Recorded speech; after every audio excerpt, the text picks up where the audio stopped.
Good evening, everybody. Welcome to our Deep Six Pro Wrestling Podcast, our Super Show this week, joined by JD and Cooper. Let's get this show started. How about let's get it going? Just do it. From the champion. Oh, deep six. That could be it. Delivers this deep six.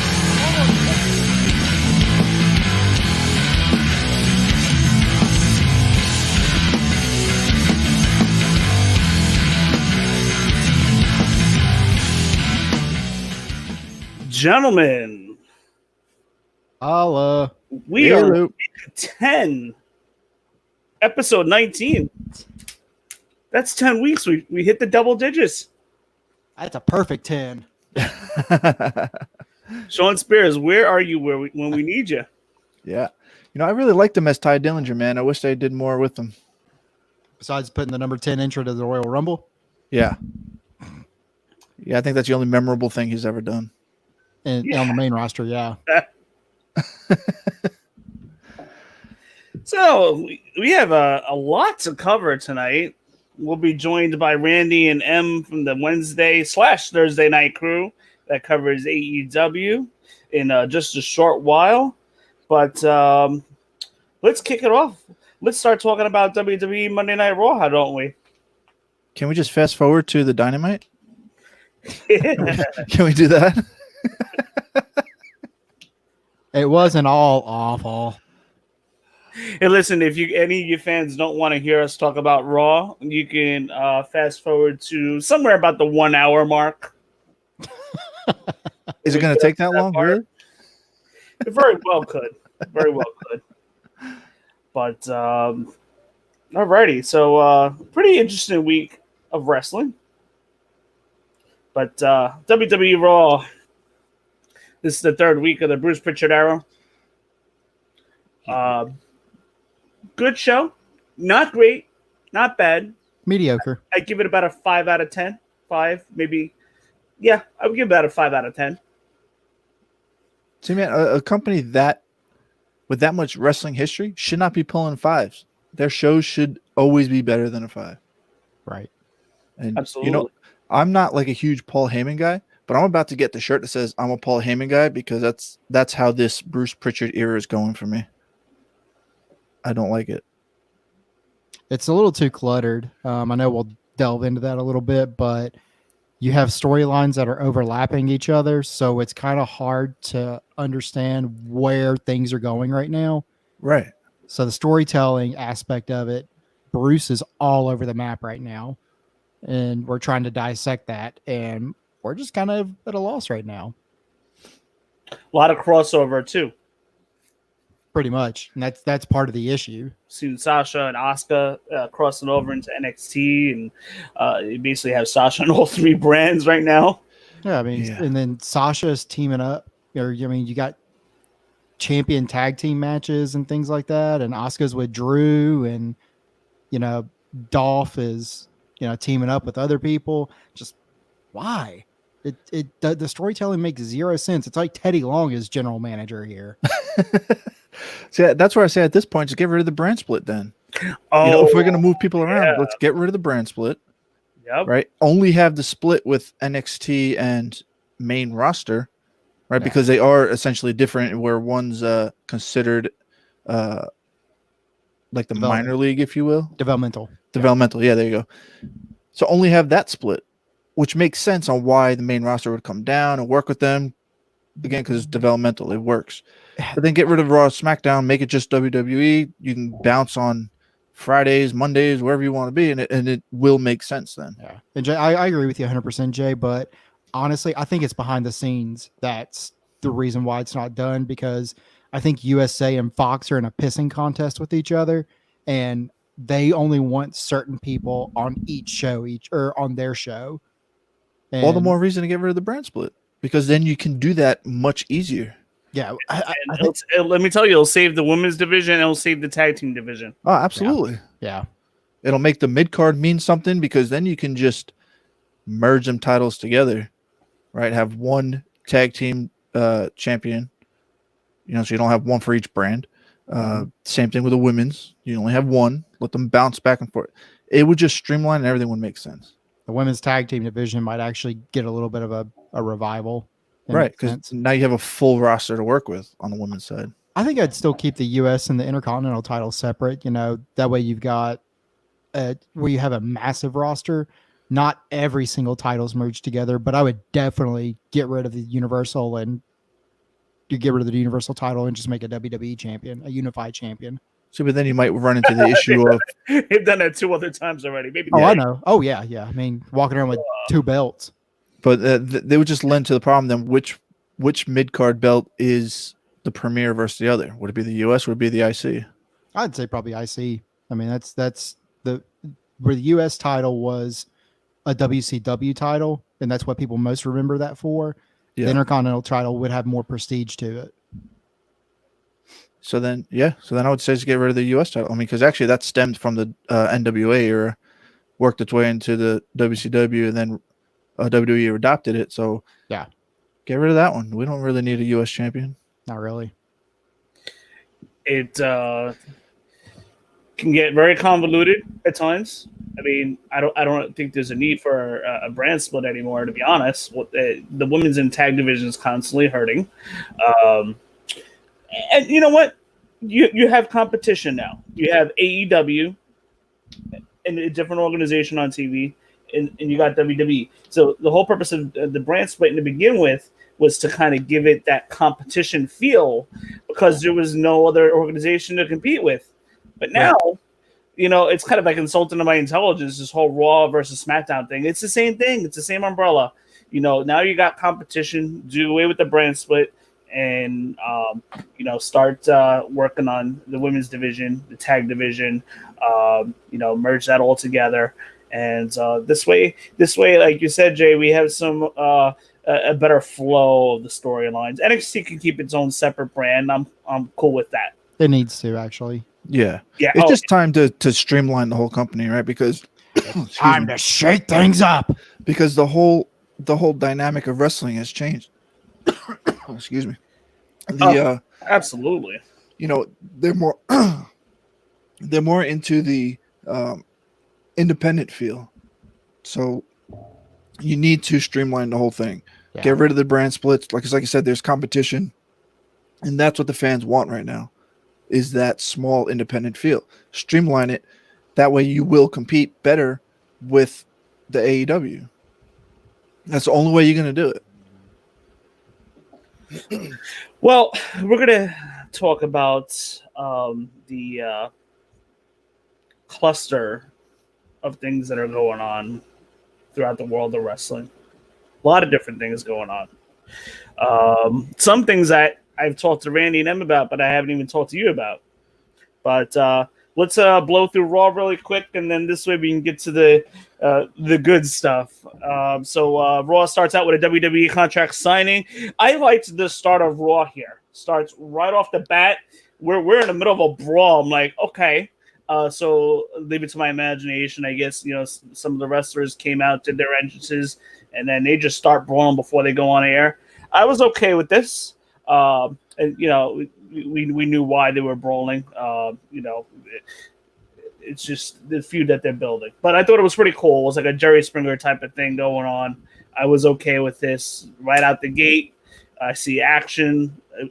I liked it. I didn't have a problem at the beginning of Raw. But yeah, we see the contract signing starts, and it goes wild right off the bat as we go on air with the woman already in the ring brawling. And then we see things come down. Dolph Ziggler comes out. Drew McIntyre comes out. Dolph continues to take credit for Drew's success when they're all sitting around the table, and that he is going to crush Drew at what did I say? At Extreme Rules. Yeah. Thank you. Drew says that Dolph is family, and because of the bond that they had, like a friendship bond that they had for years, the partnership. So Drew says to Dolph Ziggler, you know what? I'm going to have you name the stipulation for the championship match at Extreme Rules. We still have yet to know what that stipulation is. What do you think that could be, Cooper? I don't know. I mean, something with Dolph Ziggler like that, and the way the writing is going right now, this could be anything from like a I don't even know, maybe like a cage match, just something generic, or it could be something off the wall. I don't want to say TLC since there's a dedicated pay-per-view at the end of every year about it. But I mean, this could be just something completely asinine, or they could go like a last man standing, and we all know how those have played out in WWE history, whether you whip out the duct tape or, however that happens. But I got a feeling it's just going to be something stupid. I don't have a lot of faith in that right now. It's almost like they're just kind of shooting in the dark right now and leaving it hanging until they actually know what's going on. So that I don't think it's going to be anything super impressive. Yeah, I would say go for a less man standing match, but we already did that at WrestleMania. Yeah. So last man standing kind of gets a little convoluted because you have the referee constantly counting to 10 several times. I would think maybe like a false count in or a little bit more organized, don't you think? I mean, there's really not much of a difference between last man standing and false count anywhere. It's the same match. It's just you get to pin them instead of counting to 10. Yeah. So it's still sort of the same thing. I don't know. Yeah, I feel like it's a little bit less work for the referee. Yeah, he's just kind of there to look at everything. Yeah, I guess. I guess that can work. Count the fall once. During that Edge Randy Orton match, for that 40 minutes that we got at WrestleMania, I can't even tell you how many times the referee started counting towards 10. I thought it was just a little bit of a peeve to me, at least. One thought, though. Sasha, well, we're going to talk about the result later on, but do you think that we get maybe a mixed tag match as the main event? Winner takes all. Oh, man. God. Are they going to do that again? I hope not, because they don't do mixed tag right. No. The female gets in, the male's got to get out. Have the intergender. That's the only way that's going to work.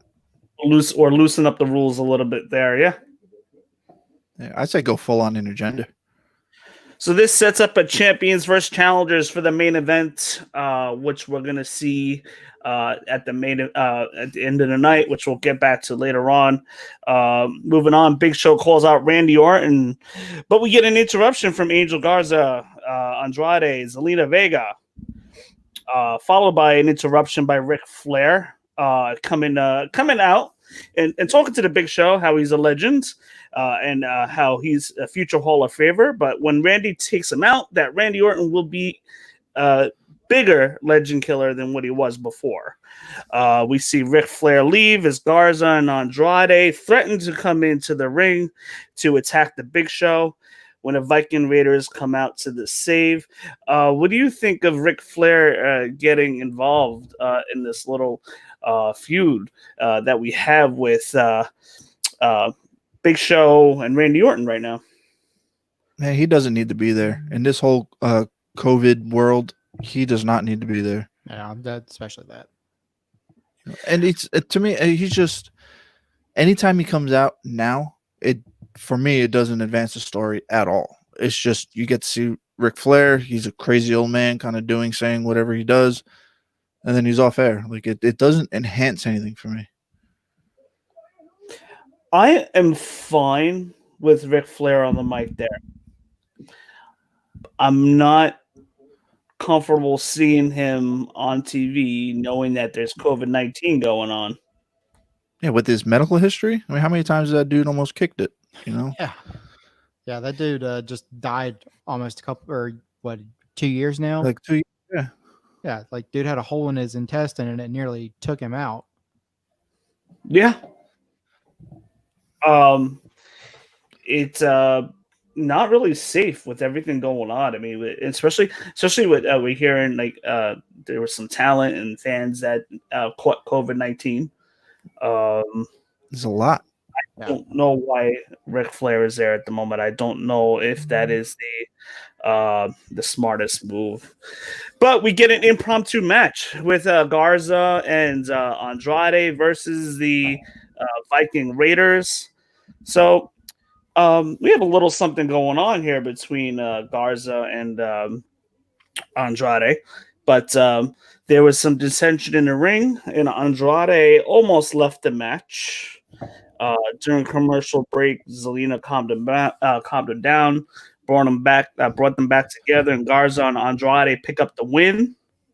Any thoughts about this match between Garza and Andrade versus the Viking Raiders? Go ahead, Coop. Unnecessary. Buries the Viking Raiders. They're back to the dissension in Zelina's stable again when we thought we were over that hump. Where the Viking Raiders were the number one contenders for the tag titles. Does that put Andrade or put them back on top now and trying to get a push out of them?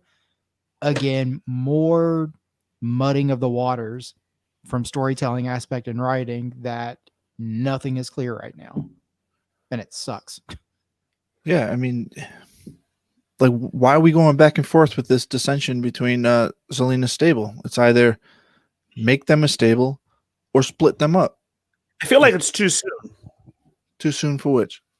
I feel like it's too soon, and it doesn't benefit the possibility of having Andrade and Garza as a tag team, because we know WWE needs tag teams. Right. I don't know why they would tease dissension right now. Yeah, it just doesn't make sense. I mean, the Austin Theory split makes sense, but at this point right now, it's like, why? Oh, that's another thing. Now that you brought Austin Theory up, he wasn't on Raw. Was he the one that was released? There was news about a wrestler, a top name wrestler being released, due to sexual allegations. We don't know who that is at all. Well, if it's a top wrestler, it's not Austin Theory. No. Well, not necessarily top wrestler. It's a very recognizable name.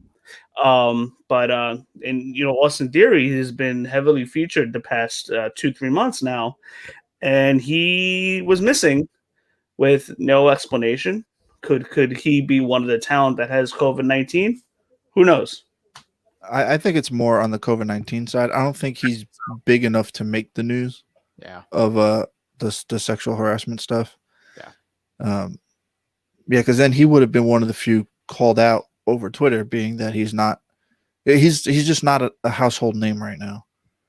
Not saying that he won't ever get there, but he's just not right now. For those who haven't really been watching Raw that much, Austin Theory I could see that. But for somebody who's watching Raw every week, knows very well who Austin Theory is, and somebody who's involved in the indie scene will know exactly who he is. Right. But yeah, your casual viewer, you're right, won't really know who he is unless they've been watching every week. Right. I wasn't going to bring this up, but I'm going to just move it along quick. We won't even talk about it. But Tozawa, accompanied by his ninjas versus R-Truth for the 24/7 championship. R-Truth gets the win by faking an injury, suckering Tozawa into getting the win. R-Truth gets his belt back. And then we see Seth Rollins and Murphy versus Carrillo and Aleister Black. Seth Rollins gets a curb stomp on Carrillo and gets the win there. Now, really quick thing about this match.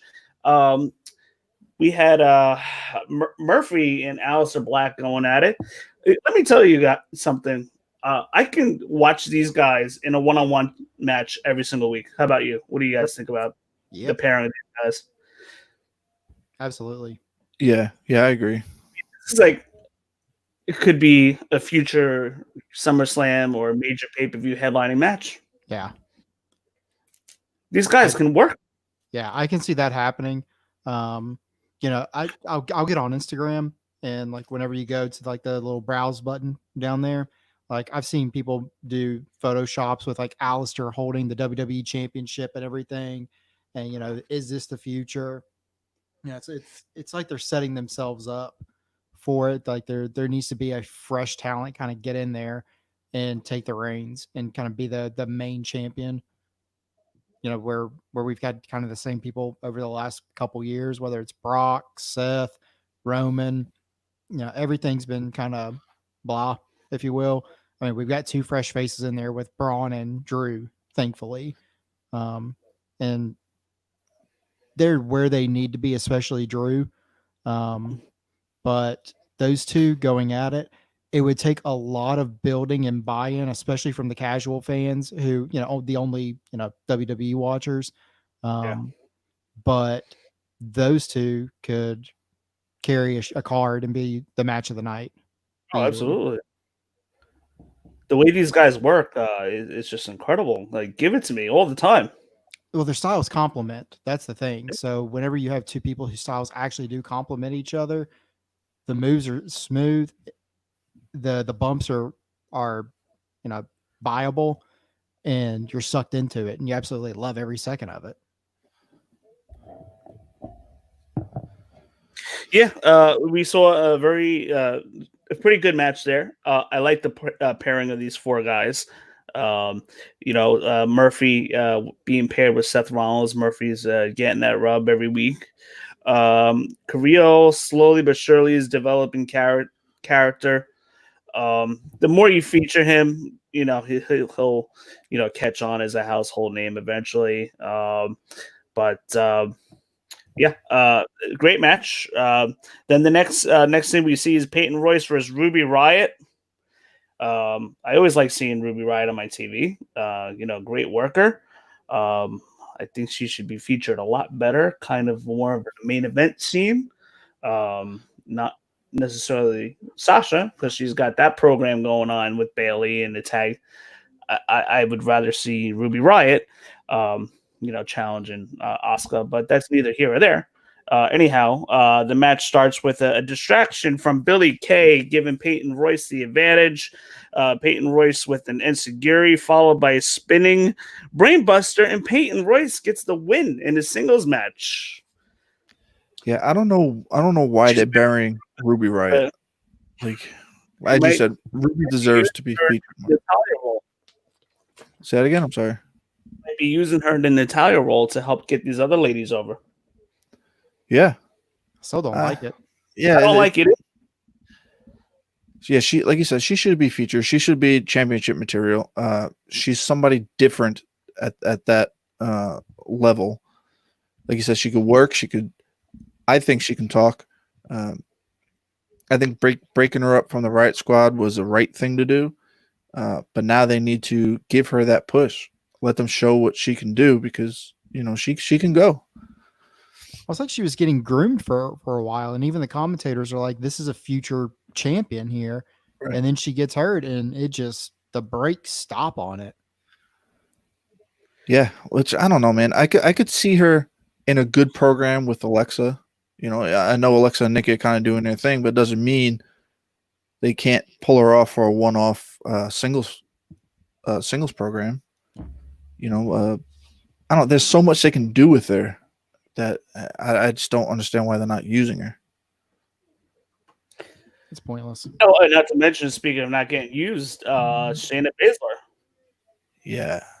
We haven't seen her. Where has she been? So apparently news was out that WWE has nothing for her right now. That was through some of the wrestling websites reporting. I think Dave Meltzer may have reported it.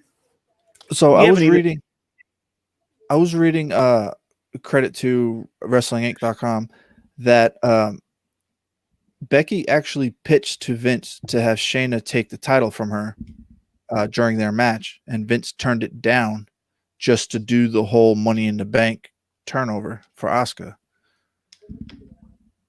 which I think is crazy. Yeah, I came across that. Yeah, because even if you use Shayna as the bridge champion to get to Asuka, fine, it is what it is, but don't completely bury her the way they did, because since she lost that match, she has done nothing. Literally nothing. We haven't even seen her on TV once. Right. It's almost like Ronda 2.0 at this point. Right. Speaking of Ronda 2.0, like, where's Shayna's two sidekicks? What's her name? Marina's something or another. Marie Shapiro and the NXT fans. Yeah. Oh, they're over there on NXT. They're over on the NXT brand. Cheering the wrestlers on. They've even been seen on Raw and SmackDown. On the outside behind the plexiglass. Oh, so they're getting paid to do the little ooh rah rah stuff. Basically, pretty. So, I'm assuming WWE is hurting in their roster right now with a lot of absences. because the way they booked Raw, they have Angel Garza and Andrade work again. Yeah. Later that night, we see Angel Garza and Andrade versus the Big Show in a handicap match. He wanted the Viper, the Big Show that is. He wanted the Viper, but gets to take his frustration out on these two. Garza starts the match with continuous dissension. Andrade seems to not want any part of this match because of the size of the Big Show. He was basically the one playing the chicken heel, so to speak. Finally, Garza gets the Big Show down. Good showing by Garza. Nice little rub there. Gets the Big Show down to the ground. And then Andrade all of a sudden wants to come back into the ring and tags himself in now that he sees that Big Show is down on the ground. And that leaves Garza and more dissension between Garza and Andrade. So we see Garza leave the ring. Andrade left alone and distracted because of Garza leaving. And the Big Show gets the win with the choke slam, lands a punch to Andrade after the match. So Big Show gets the win here. Any thoughts on this before we move on? You could tell that they were definitely shorthanded on how much they worked the Big Show on this episode. Yeah. It's especially, I mean, with everything about COVID coming out, people having to quarantine and everything, and, you know, just playing it safe. Yeah, that's the most work Big Show's had in years. Yeah. On a show. Like I even read, I think it was also from Wrestling Inc. that this segment with the Big Show versus Angel Garza and Andrade was supposed to be the spot for the Street Profits, but for some reason they weren't there, so they decided to work Big Show again. We got breaking news that just came in. I don't know if you guys watched it, and let me tell you, we are the first wrestling report this. How about that? What we got? What's in the box? What's in the box? Flyers Evolve Wrestling. Evolve is done.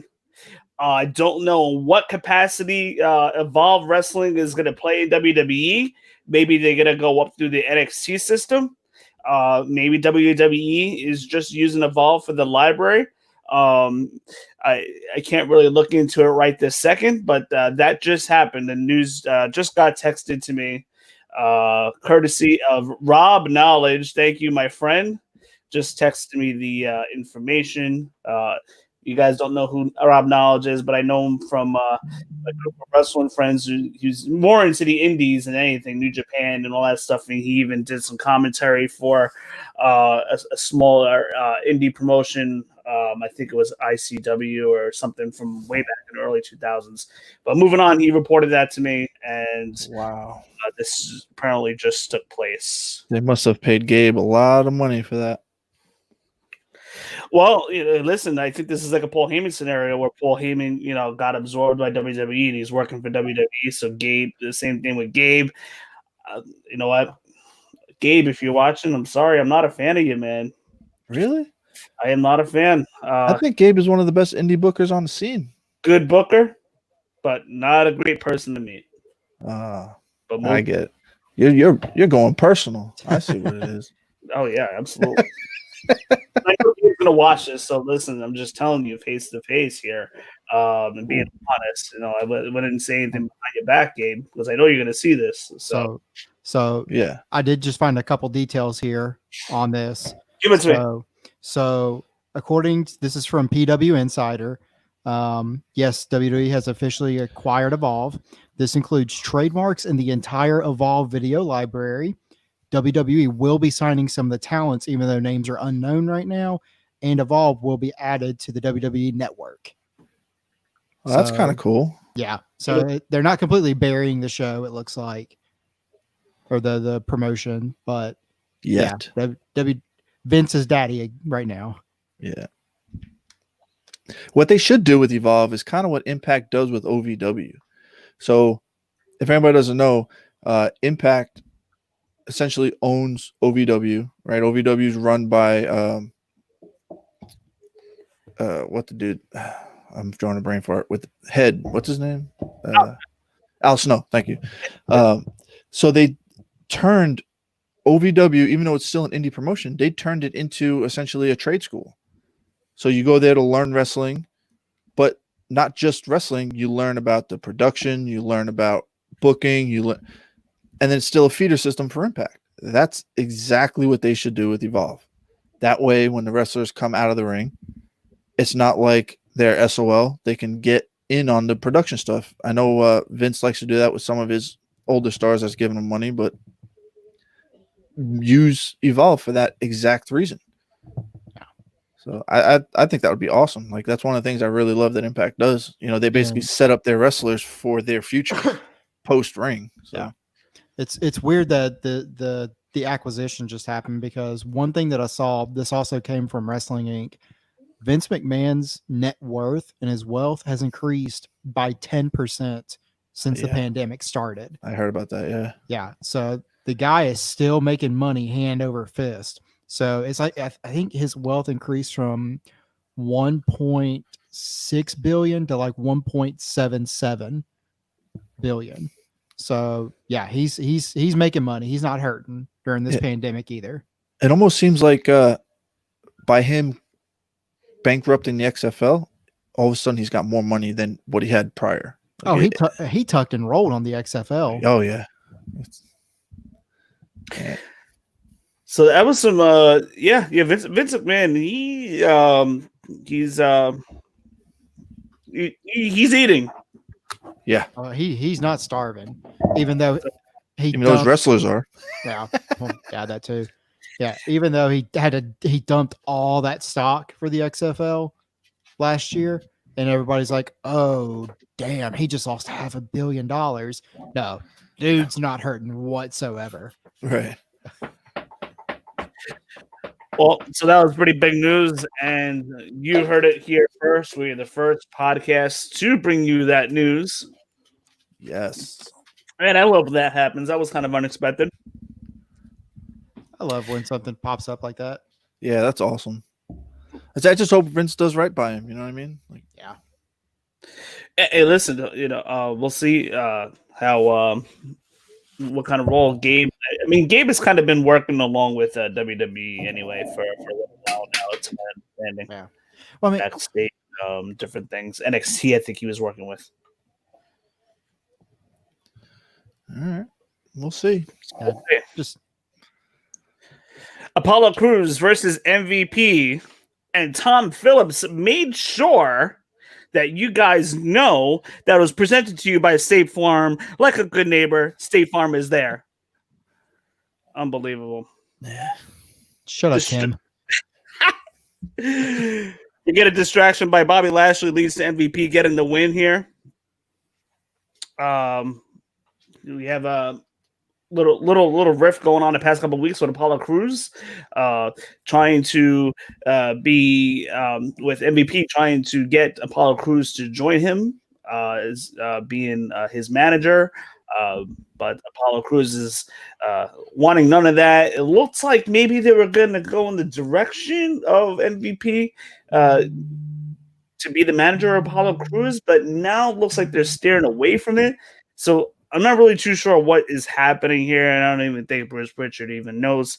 But Apollo Crews gets attacked by MVP and Lashley after the match. Lashley slaps the full Nelson on Apollo from behind. Cedric and Ricochet with the save. They'll probably be setting up a match later on as far as the tag match goes, but impromptu, we get a match between Lashley and Ricochet.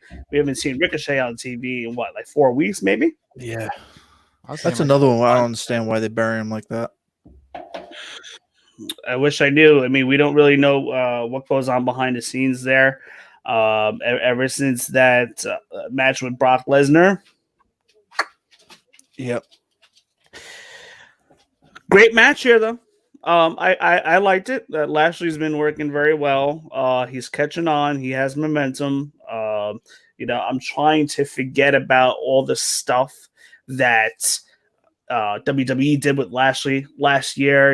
With the showing the buns off in the ring, the Lana stuff, and the obstacle courses. I'm trying to forget all that hokey stuff with Lashley.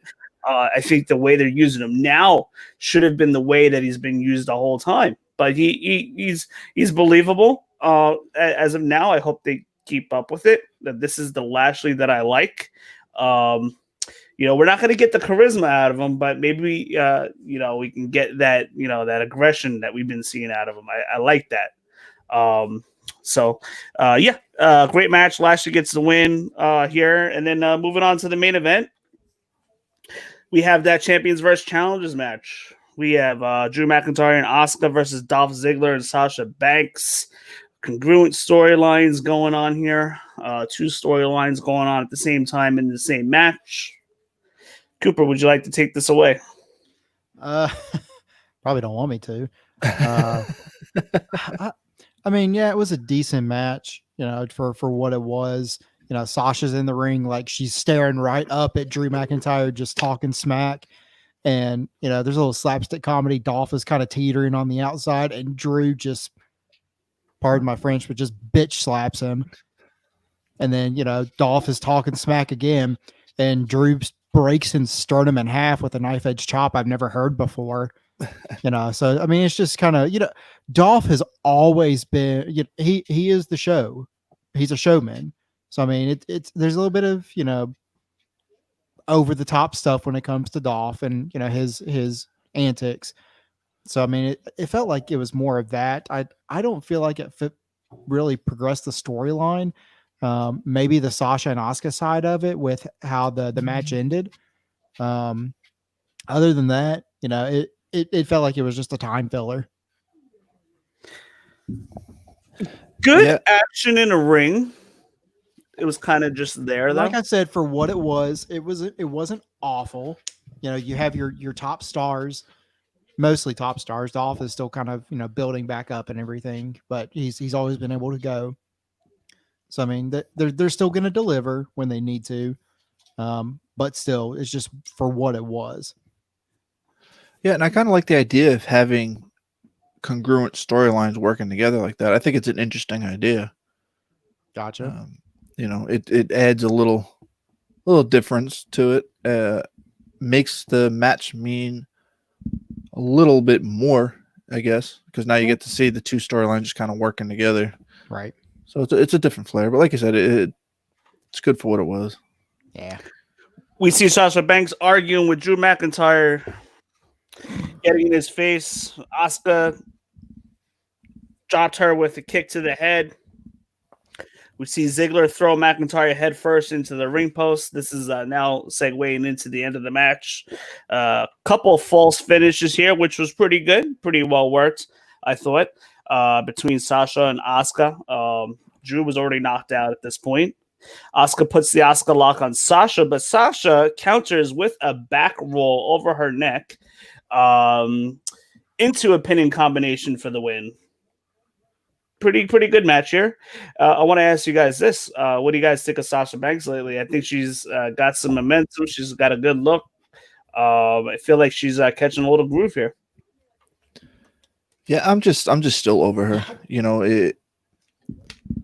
Yes, she's can work. She's not one of my favorites. She stole the blueprint mantra from Matt Morgan. I'll never forgive her for that.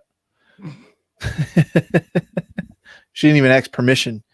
She just stole it outright. I don't know. She's just not for me. I say that I'm tired of her working with Bailey and just, that's my best friend. No, you're my best. It's just stop. Yeah. Really quick. So that pretty much wraps up Raw Talk. Those of you that are watching, feel free to comment on the video and get in on the conversation that we're having. We would like to thank Living the Gimmick podcast for letting us share our posts every week. We have Randy and M coming on in a short while to talk AEW, so stay tuned for that. But really quick, we will talk about NXT, but I want to touch on one thing for 2 minutes.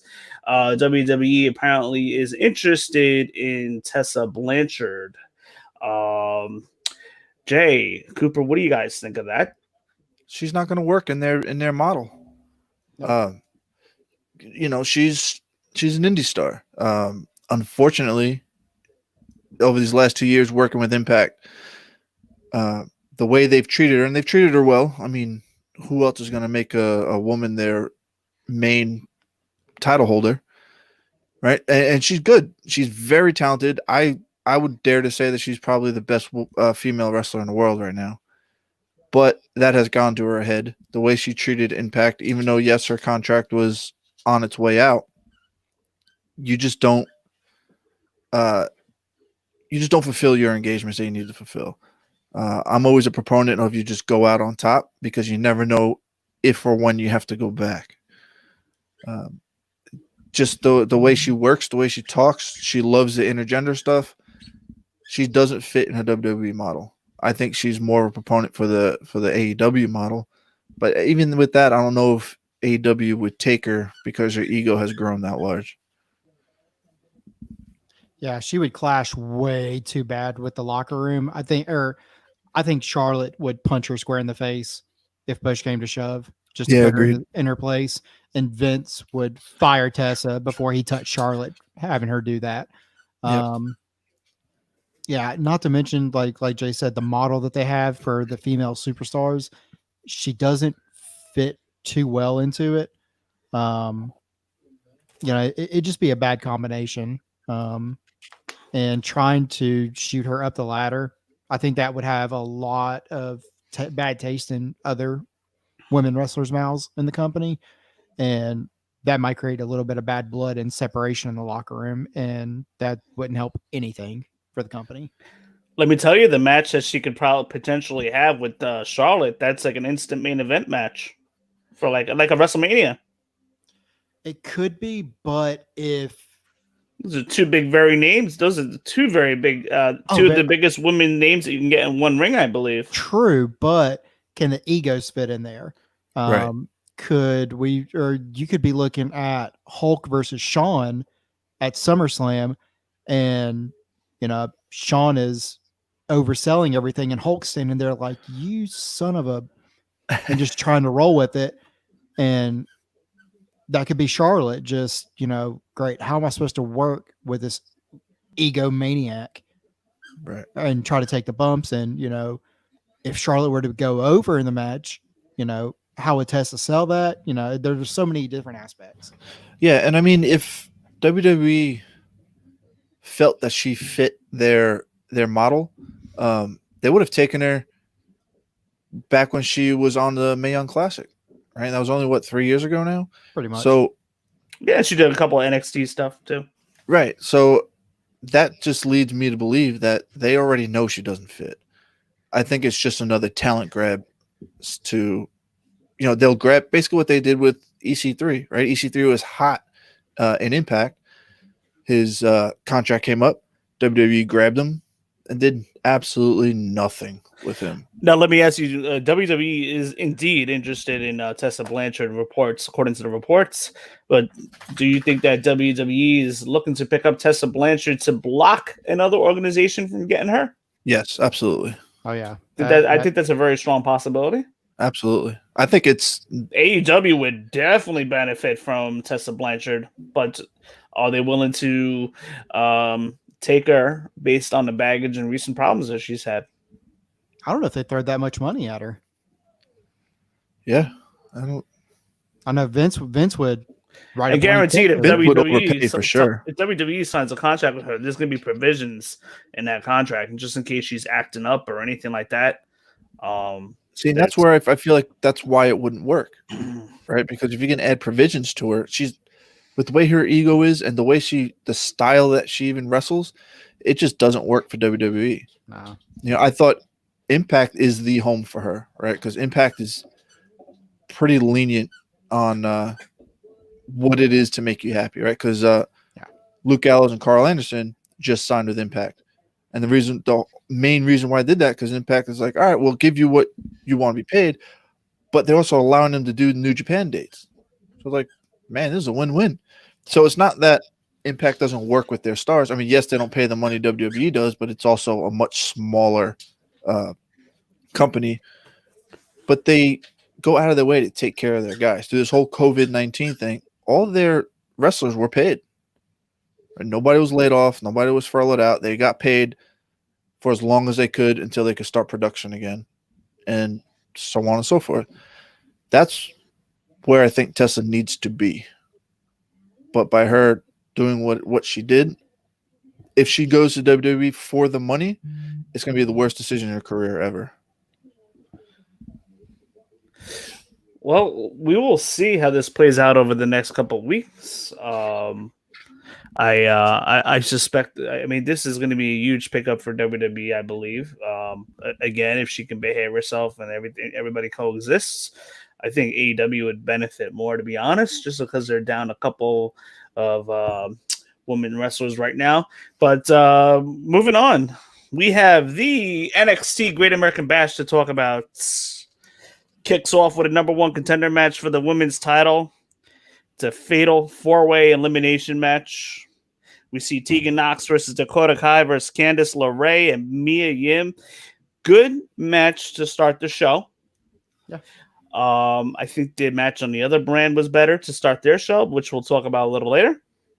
But we see Candice LeRae eliminated first. That was pretty quick. I was thinking maybe was going to be the favorite. She came hot out of the gate, so that kind of surprised me. Yeah, and then plus they did with their character change. I thought maybe they were going to start going in the direction of Candice LeRae getting a push, but we'll see what happens there eventually.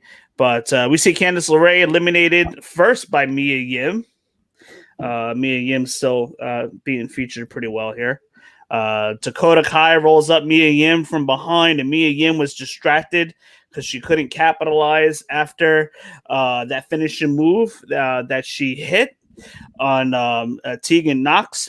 Mia Yim could not capitalize. She was distracted and caught by surprise that Tegan Nox rolled out of the ring. And then we see Dakota Kai roll up Mia Yim when she was distracted, and Dakota Kai eliminates Mia Yim. So now you have Dakota Kai and Tegan Nox as the final two, which is pretty interesting. I guess it makes sense here with the rivalry and the feud they've been having basically since Survivor Series time.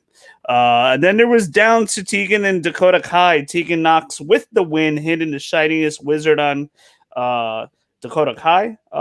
Any thoughts on this match? I thought we had a pretty good opening match here for Great American Bash. Yeah, good pacing with it. A little bit of a shock there. Like I said, I expected Kansas to go a little bit further with the change and whatnot, but it's not surprising considering, well, I'm not going to say anything just yet, but other stuff. But it's going to be a good change of pace having her as the number one contender. Mia, she could, with everything with Keith getting pushed and her involved with that. I'm surprised that she wasn't. I didn't see, Dakota really getting much out of that either. But yeah, I think the right call was made here. Yeah. I thought Dakota Kai was going to get the win when it came down to these two people.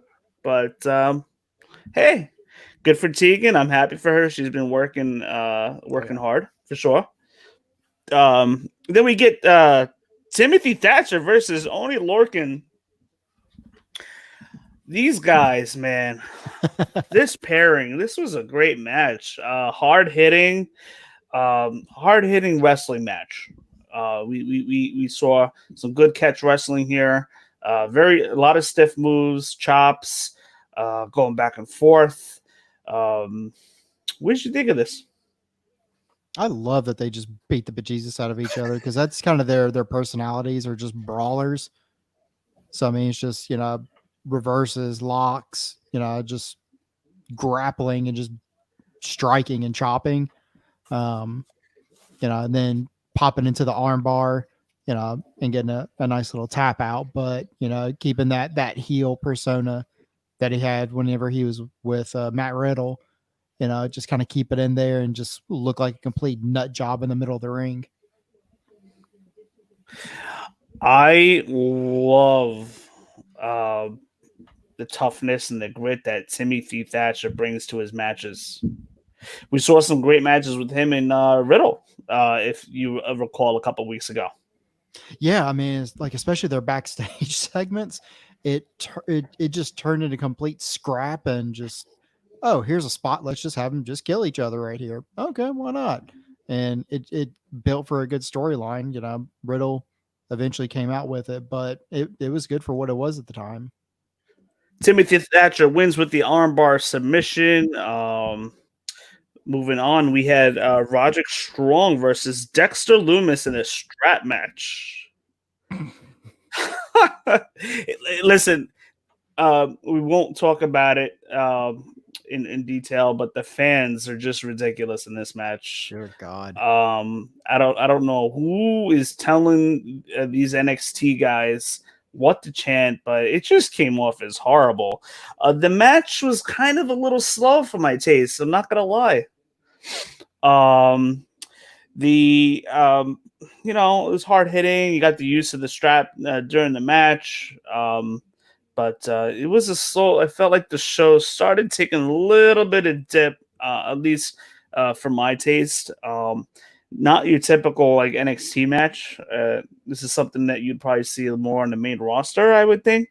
But Strong, basically the backstory with Roderick Strong that we're seeing is Strong's been haunted by Loomis for months, with Loomis with the stares, the threatening, the caricature drawings, being stuffed in a trunk. Roderick Strong and I believe it was Fish, and then Strong and the rest of Undisputed Era really has been stalked by Dexter Loomis for months. Very slow moving match for my taste. Of which he had to go to therapy for. Yeah. We see Bobby Fish interfere. Loomis gets the submission. The silence is his submission move. And with the use of the strap, it had some decent moments to it. I'm not too sure if it's a match that I'll go back and watch anytime soon, but what did you think? I mean, I in a match like this, you have to expect just something off the wall that's going to happen. So whether that's Undisputed Era coming out, obviously, or, even if it's just Bobby Fish, just using the strap itself, we've never heard the fans chant like that before, which was a little off-putting and disturbing at the same time. But when you have a character like Dexter Loomis and you put him in a match like this, a strap match, you're going to see some interesting things happen.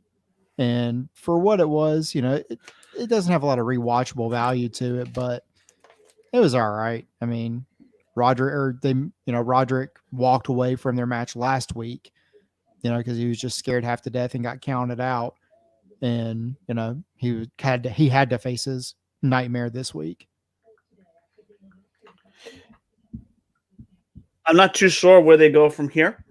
I'm not too sure if they had plans for during Dexter Loomis.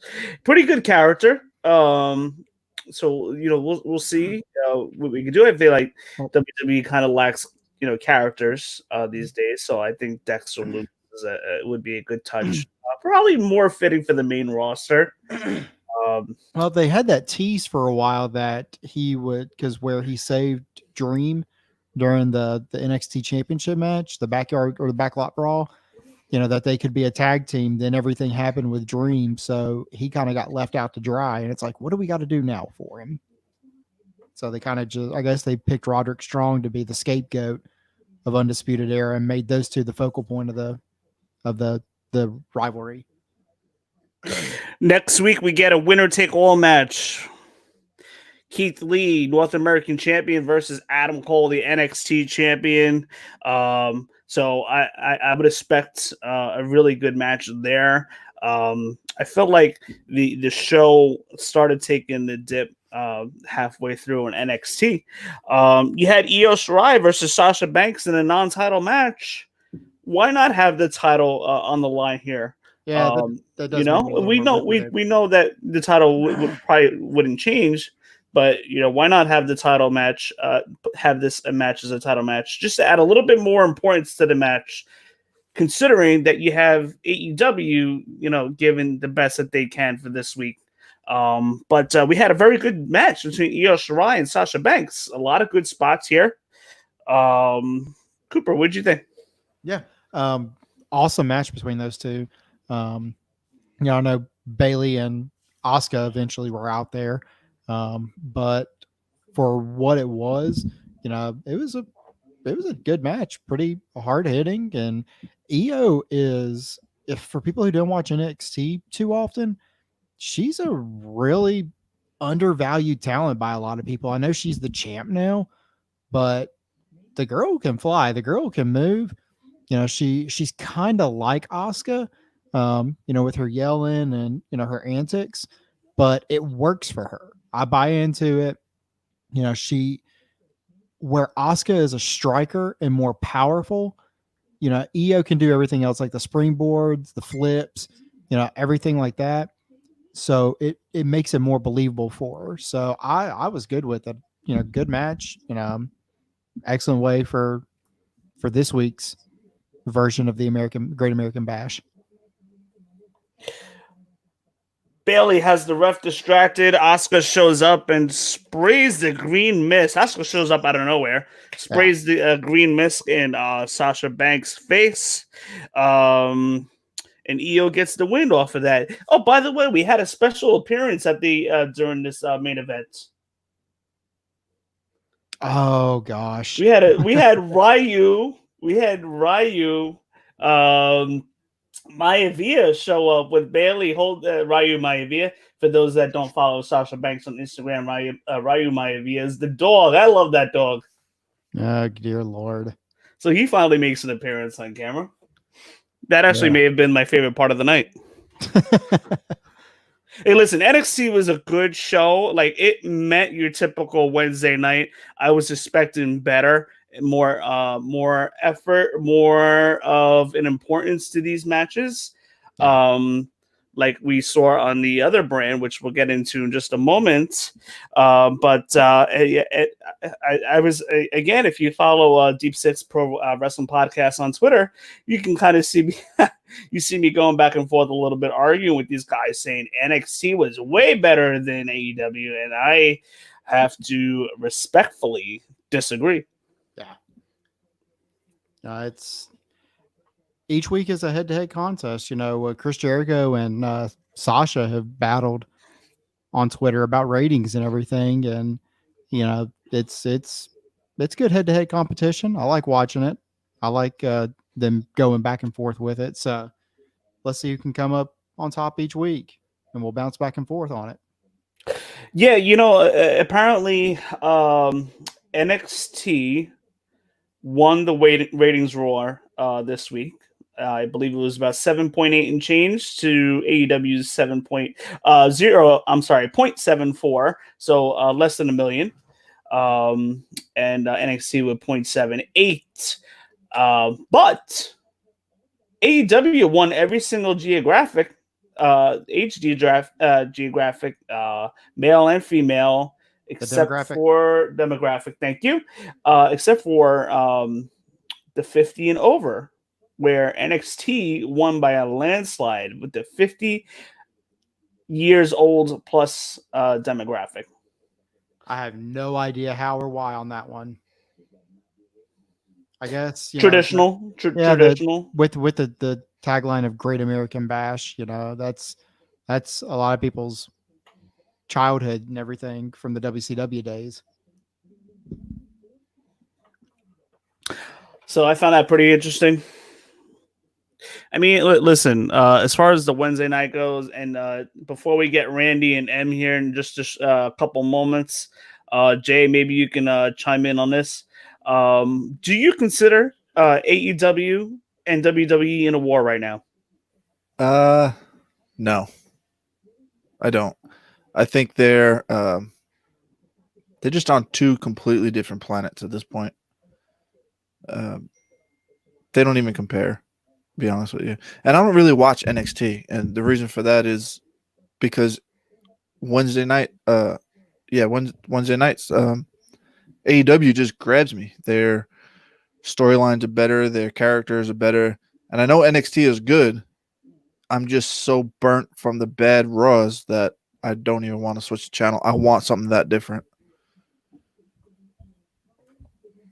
Cooper, what do you think? I don't think there's much of a war, if you will. AEW is taking jabs at WWE every once in a while, but I mean, I don't see it as an actual war going on. Like WCW and Monday Night Raw, their two premier shows were butting heads, and that obviously was a war. You know, your big talents were jumping shows, swapping back and forth, and that decided the fate of two companies. But this one, it's not going to decide the fate of two companies. Granted, Yeah. Dynamite is their weekly show, whereas NXT is the development side of things. But that's not AEW's point for it. They don't want to be the number one. They don't want to be the end all be all. They've come out and said we want to be the alternative for fans and give them something else to watch. So it's not like they're coming out here trying to bust doors down and trying to take over the wrestling world. They just want to give good quality sports entertainment to the fans and want to give them another avenue. Well, wrestling. They want wrestling. Yes, that's what I was saying. Just the sports side of the sports entertainment, they want the wrestling and they want the talent in the ring. WWE is clearly noticeably answering back to what AEW is doing. We see WWE or specifically NXT tag their Wednesday night show for last night and next week, pretty much the last minute, as Great American Bash in answer to Fyter Fest. And that's that was Dusty Rhodes's it was a big part of the early Great American Bashes. So that was kind of like a big screw you to Cody Rhodes. Don't if you guys really think about it. But and WWE answered back with a good show, not a great show. Wasn't pay-per-view quality. Yeah, but I think I almost feel like next week. I just almost feel like the only one at war is WWE. Like I feel like AEW doesn't even consider this a war anymore. I think in the beginning they did a little bit. In the beginning I think they did, but now they're just kind of minding their business. Yeah, they're going to take jabs at the big company because why not, right? Who wouldn't? But they're just kind of doing their own thing. Like Cooper said, they're the alternative, and they're happy being the alternative.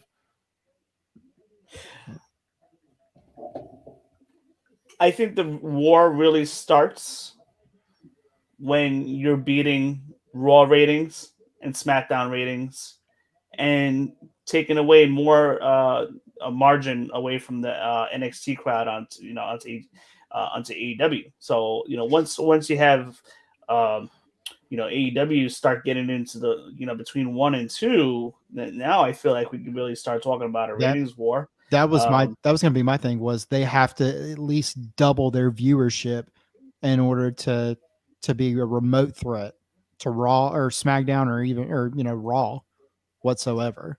But here's the thing: does the Nielsen ratings even matter these days? With everybody watching streaming or any other way in which they watch it other than cable networks these days, right? So do the Nielsen ratings even matter? And I think that's the big point is, can it be a war with such skewed ratings? Like when we had the Monday Night Wars with Nitro and Raw, yeah, it mattered because in Nielsen ratings, those were the end all be all because that's the only way people are able to watch. Yeah. Now with there being so many different venues of how to watch this product, do the ratings really mean anything?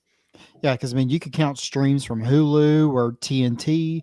You don't count that if you pop in a video cassette, or there's this little thing called a VCR that we had back in the day, kids, and you could put in this tape that was about 6 to 8 inches long, and you press the record button, and it didn't count if you did that. The TV couldn't recognize that. Right.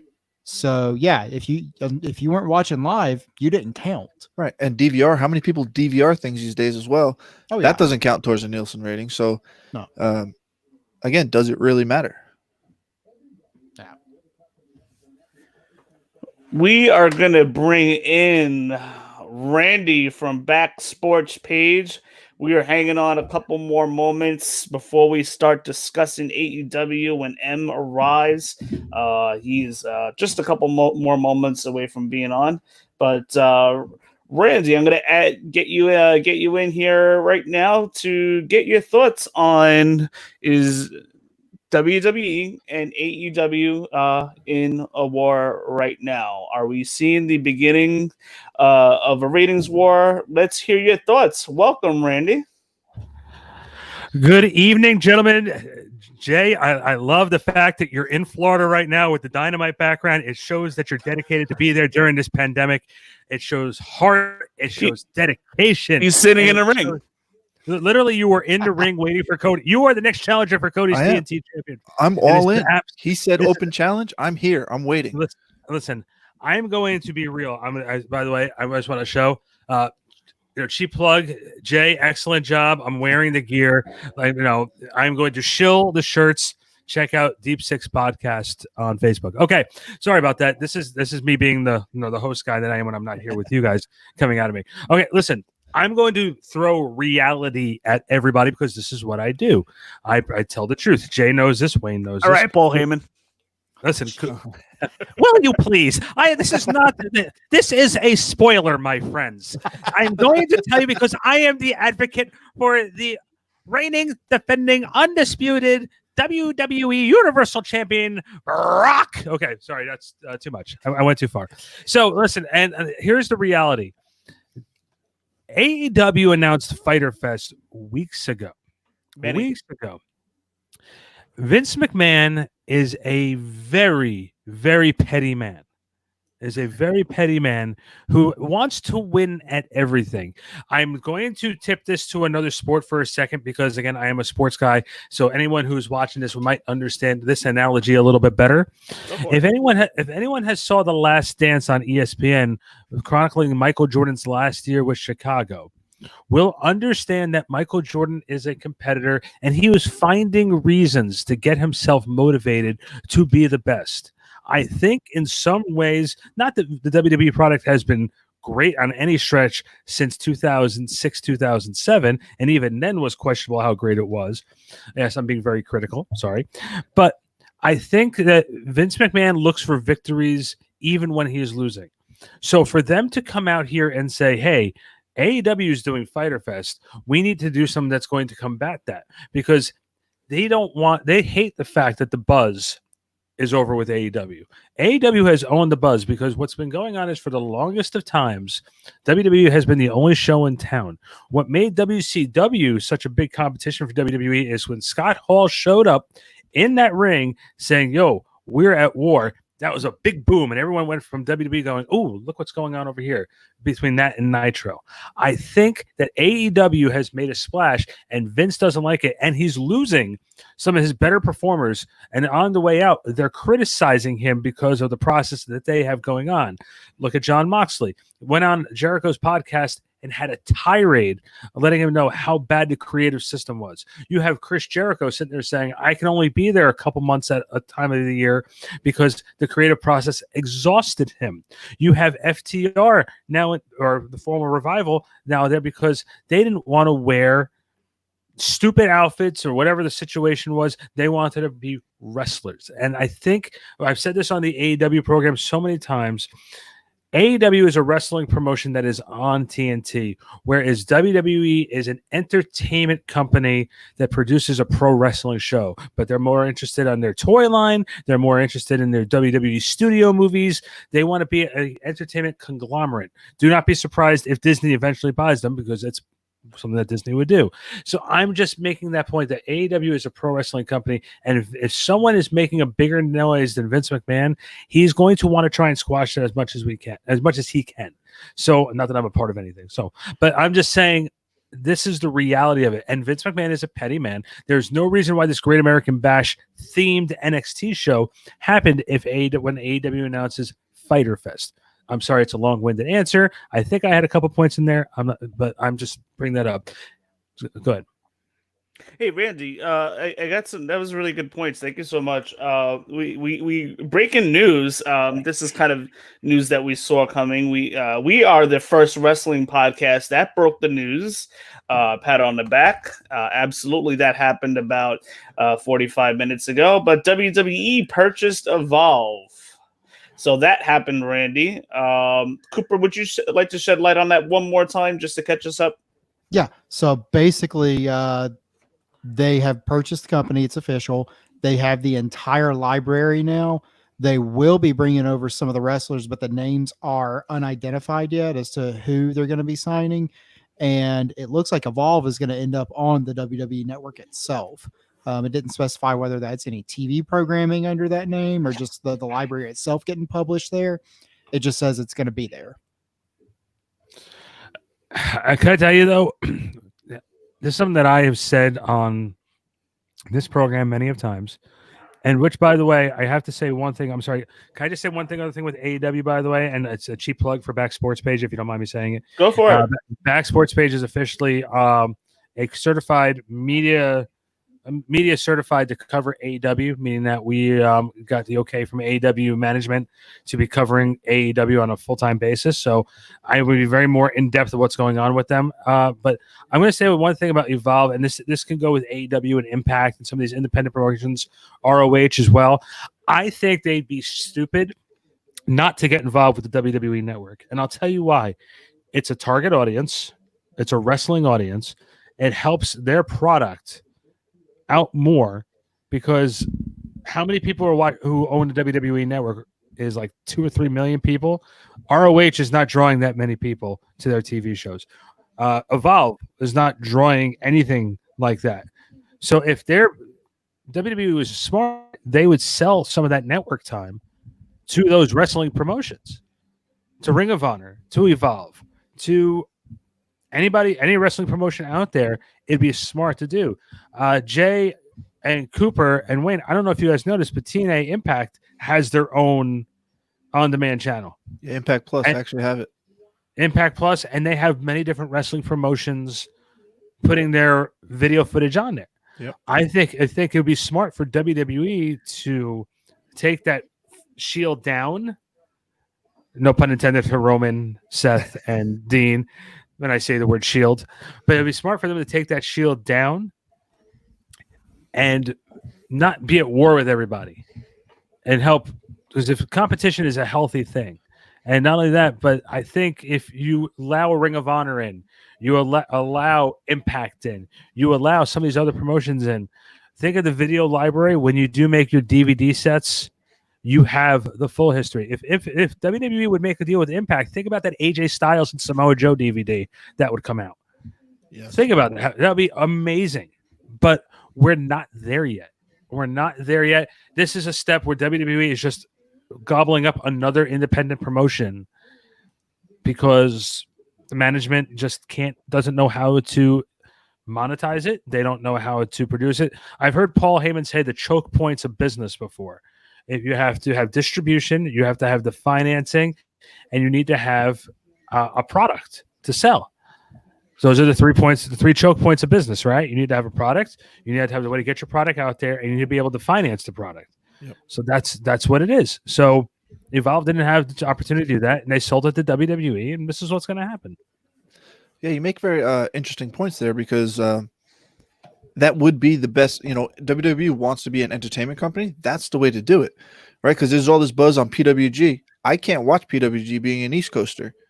So if WWE allowed them, like as you said, to buy time on the network, great. Now I get to watch PWG. Well, who started in PWG? The better question is who didn't, right? So you can watch Daniel Bryan coming up, wrestling in PWG, having these fantastic matches. Like that, as you said, Randy, like that's the way to go. It'd be stupid for them not to. And I think the hard part is, and Cooper and Wayne, and Jay, I'd love to hear your opinions on this. I feel like right now, obviously we are in a pandemic, and the way the WWE is doing TV, and even the way AEW has been doing TV, it's hard because you're what you're missing is the fans, and that's what it's all about. And I think right now it's very hard to judge the WWE product and AEW's product because there is you're missing your key element. I think when you put the two promotions together, I applaud that WWE is trying to do what they're doing at the Performance Center, and they got to the party a little late about putting their independent wrestlers as fans and people in the crowd. That probably would have had a better effect at WrestleMania.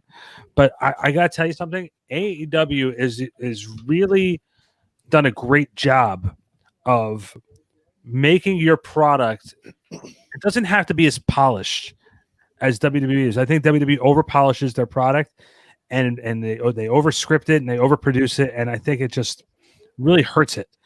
I think the one thing with all these independent promotions and all these different shows, all these different groups that are on TV, and I use Sling TV. I have access to Impact. I have access to Ring of Honor. I have access to MLW. I have access to AEW, and I have the WWE Network, so I can watch whatever I want from there. I think that we're all hardcore fans, right? Jay, you're a diehard. Yep. Cooper, you're a diehard. Wayne is a diehard. We wouldn't be on here. M is a diehard. M has totally shut out WWE. He won't talk about it. I'm not. I've lost interest in the WWE product because I'm watching AEW and I'm watching Impact. So for me, I'm one of those guys where I need something different because I've taken what they've given me for so long. Like, people call the John Cena days the toughest days of wrestling because no matter what happened, you knew at the end of the day it was John Cena was going to be out there giving you that salute at the end of the show, just like the old days of Hogan. Hogan must pose. Hogan must pose at the end of every show. The difference between NWA, WCW, and WWE was WWE come with Hulk Hogan as he fights all of his challengers and he overcomes everybody.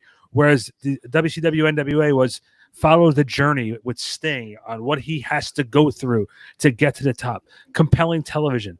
And that's what we all want. We want to be entertained. And I can't tell you, you guys watch more WWE than I probably do. I haven't been entertained in a long time by their product. Well, you've been missing out on Monday nights. Monday nights have been halfway decent. Friday, that's a whole nother story. And NXT's generally been good all throughout. Their takeovers can do no wrong. Wrong. But you're wrong there, though. And this is, I'm going to throw a totally different perspective of NXT. And guys, please don't hate me because I know I'm probably rambling on about a whole bunch of nothing. No, that's fine. We still got about another 2 minutes and then we'll be on. We're good. So, okay. So my biggest problem with NXT moving to the USA Network was it. I think you were taking away the magic sauce. I think what you were doing here by putting the NXT on the WWE Network, and I understand USA is a bigger platform. You have an opportunity to bring more revenue in through commercials, and it's a bigger stage. I get it. But when you had it on the WWE Network, you had a target audience. You knew exactly who your demographic was, and you didn't have to feature the same stars every single week. You're going to be able to introduce new talent while keeping storylines available, while building new talent to get to the main roster. I think that was what made the NXT brand so special, is because it was on the WWE Network, because it had that target audience. You were a wrestling fan, and NXT appealed to that wrestling fan.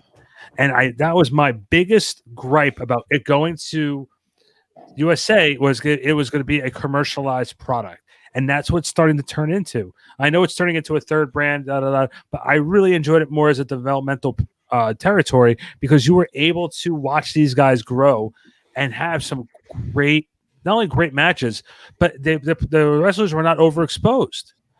And I think that was a really big thing for me. And when I heard that they were going to the USA Network, I said to M, I said to Wayne, and I said to everybody who would listen, I said, the product is going to lose its shine a little bit. The takeovers are still good, but I think it's hard to go, excuse the expression, balls out all the time when it's the same guys on TV every single week. The way they taped NXT, it was better when you weren't seeing everybody every single week. And I think it hurts the product a little bit, and it's made NXT less special. Yeah, I agree with every point you just said there. They definitely should have left it on the network. And that's why I still don't see this as a war. All right, I just think they're just completely different. I think WWE's trying to be more like AEW. They just don't know how to do it properly. Like you said, they over polish everything they do. AEW was the first during this pandemic to almost not miss a beat with their Dynamite. Right? Yeah. Like, okay, yeah, you took the fans out, but they brought other noise in, other wrestlers in. They made it so that it wasn't just dead quiet, where WWE, for all of their years of experience, could not figure that out. Well, and also with that, Jay, too, is again, you have to okay. I'm going to throw a different type of question at you, Cooper. Please join in with this. I don't know how old you are, Cooper. I'm sorry, but I'm sure that you were around for the Attitude Era. Yes. He's 20, he just looks 50. Shut up. I see a throwdown coming as soon as you guys see each other in person. Like what made the Attitude Era and even before that, like the New Generation and Hulkamania time frame, so special is it wasn't a writing team sitting there writing words out for people and telling people this is what they have to do, this is what they have to do. It was Vince and like 2 or 3 people sitting by the pool saying, why don't we go here? Why don't we go here? Or Vince Russo. And like, don't get me wrong, I think Vince Russo's crap. I think his writing has always been crap. He's had good ideas, and they were able to, WWE was able to shape the ideas. And we saw what Vince Russo really was when he got to WCW. Okay, that's the first thing. Oh boy, did we ever! Yeah, that Judy ship sunk fast. Listen, if you don't love that Judy Bagwell on a pole match, I don't know what you love. Because damn it, that's entertainment. Okay, David Arquette. Oh my! All right, Oh, listen, God. Mike Awesome, the Fat Chick Thriller, baby. That's entertainment. If I ever seen it, but like one thing that made WWE so great at that point, it was. Things were able to evolve. You wanted to see what Mr. McMahon and Stone Cold were going to do every single week. You wanted to see what DX was going to do every single week. There was nothing scripted. It was, hey, I'm going to go out here and do this. You're going to say that, and I'm going to respond to what you're saying. Everything has become so scripted in the WWE, and it has been for a very, very long time. And I don't know what wrestling podcasts everyone listens to. I can only vouch for the stuff that I listen to. And Something to Wrestle with Bruce Pritchard. I love that show. And I finally listened to an episode about why he was let go the last time. Now he's back and he's head of all programming. But Bruce said that everything had to be taped and produced for Raw before he was let go in 2008 by 5:30 in the afternoon. Whereas back in WWE, they did everything without a safety net. They did not pre-tape anything, or if they did it, it was one time with Steve Austin and Rock were one-take wonders. That's what their nicknames were. I think they need to have more trust in the talent because they got there by being a certain way. Guys like Kevin Owens, I think Kevin Owens, Daniel Bryan, AJ Styles, Samoa Joe, if they were all in AEW, just think about the types of things that can be going on. You know what I mean? I just want you to think about that. I think right now the product is too scripted. It becomes almost nauseating. I watched WrestleMania on and off throughout the program. I thought the Boneyard match was interesting. I thought the Firefly Funhouse thing was creative. When I had to watch it a second time to sort of understand what they were trying to do, and once I saw it, I was like, okay, it was a way of sort of writing John Cena off because John Cena really hasn't been back since.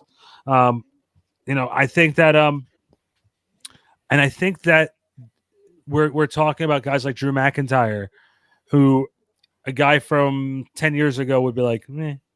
Right. You the hardest thing for champions in WWE to do is go from being the champion and work them and transition them back down the card. And by that happening, the fans don't have an interest because John Cena was pushed down their throat. All these guys were pushed down their throat for so long that transition of going back down the card never worked well. Hogan left in 93. Brett left under bad terms. Shawn had to leave because of injury. Austin walked out. Rock went to Hollywood. John Cena has been their only champion who took the demotion from being world champion back down the card well. Yeah. And they have not been able to build the product. Roman never took fire like they thought he was going to take fire. They brought Brock Lesnar in, but I hate to say it, a lot of people didn't really care about Brock Lesnar. So you have to tell me from the Attitude Era with the less of a writing team, you're paying all these people money and the program still sucks. So explain to me, Wayne, I know you love watching Raw and you tell me it's been better, but they have a lot to do to clean it up to make you want to watch it and make must-see TV. The first thing I got to do is cut it down to 2 hours again. Oh, absolutely. It's easier to cut stuff out than to add stuff in. Yeah. And unfortunately, I don't think we're ever going to get to where WWE needs to be until Vince retires or unfortunately dies. he needs to let Triple H take over, head the company, and I think that's when your product will be better. Yeah, but that's a problem though, right? Because Triple H and Vince most likely are probably on the same wavelength. Obviously, Vince is not letting anything go on NXT that he doesn't know about. But my problem with Triple H, you're still having to deal with the corporate sponsorships. You still have to deal with all of the hurdles by getting things approved, by having to get okay by USA Network to do this, do that. When you was on the WWE Network, Triple H had more freedom because again, and it's a product that's geared towards the wrestling fan.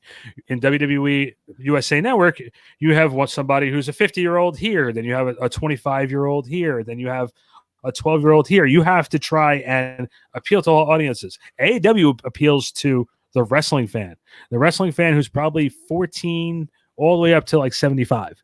You're not seeing an 8-year-old in the audience at AEW events. You're seeing wrestling fans at the AEW events. Yep, fair point. So with that being said, what do you think of WWE's interest in Tessa Blanchard?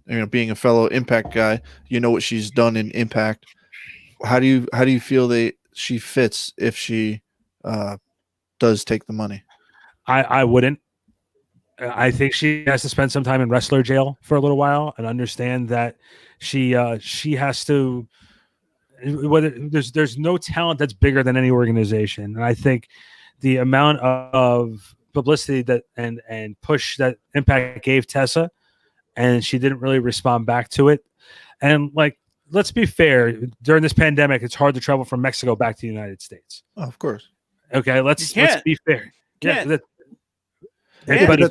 that doesn't mean that doesn't mean she can't send in her video packages. Well, I was about to say that. To say that too. But doesn't mean you shun off your boss. She hit a lot of controversy right when she won the championship, and there's a lot of problems there. I think that's kind of stuff that AEW I know is going to want to stay away from. Right. WWE, look, they still have Riddle there. They let go of Gallagher from all the different accusations and things that have been going on over the last couple weeks. I really do think at the end of the day, Blanchard will start. If I'm her, look, Impact has a very small audience. Okay. I really do think that at this point in time, Blanchard, well, some people know who Blanchard is, but it'll be almost having to reintroduce her. I just hope they don't saddle her with a stupid gimmick where, she comes to the ring, doing something stupid. But right. I think that's the one thing that we all have to remember. Us as diehard wrestling fans know who some of these people are. Those WWE casual fans and those WWE fans who only watch that product will have no idea who Tessa Blanchard is. They've heard the name, but right. That's good points. Alrighty. Sorry, Jay. No, it's good because I just wanted to see.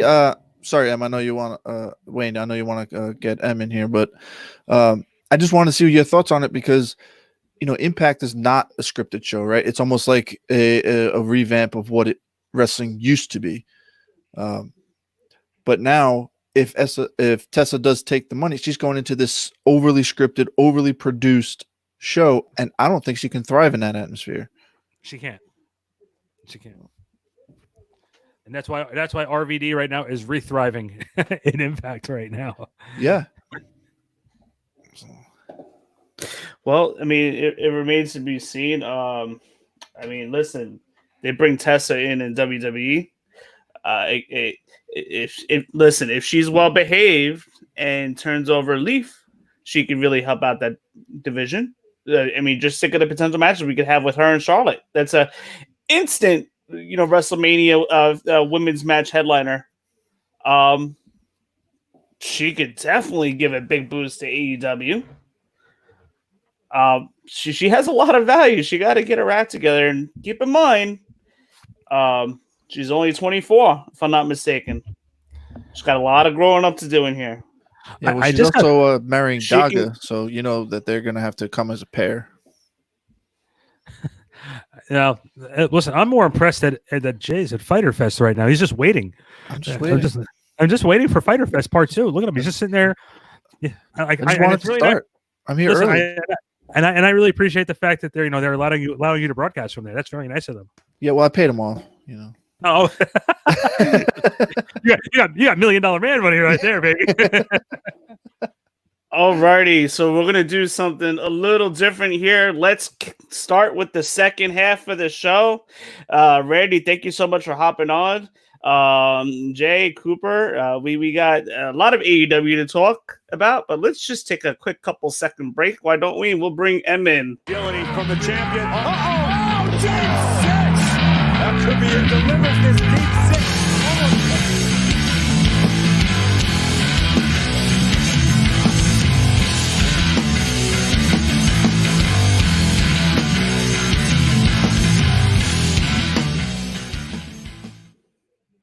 We are now joined by M. How are you? Look at this. We got the Monday night crew. We got the Wednesday night crew.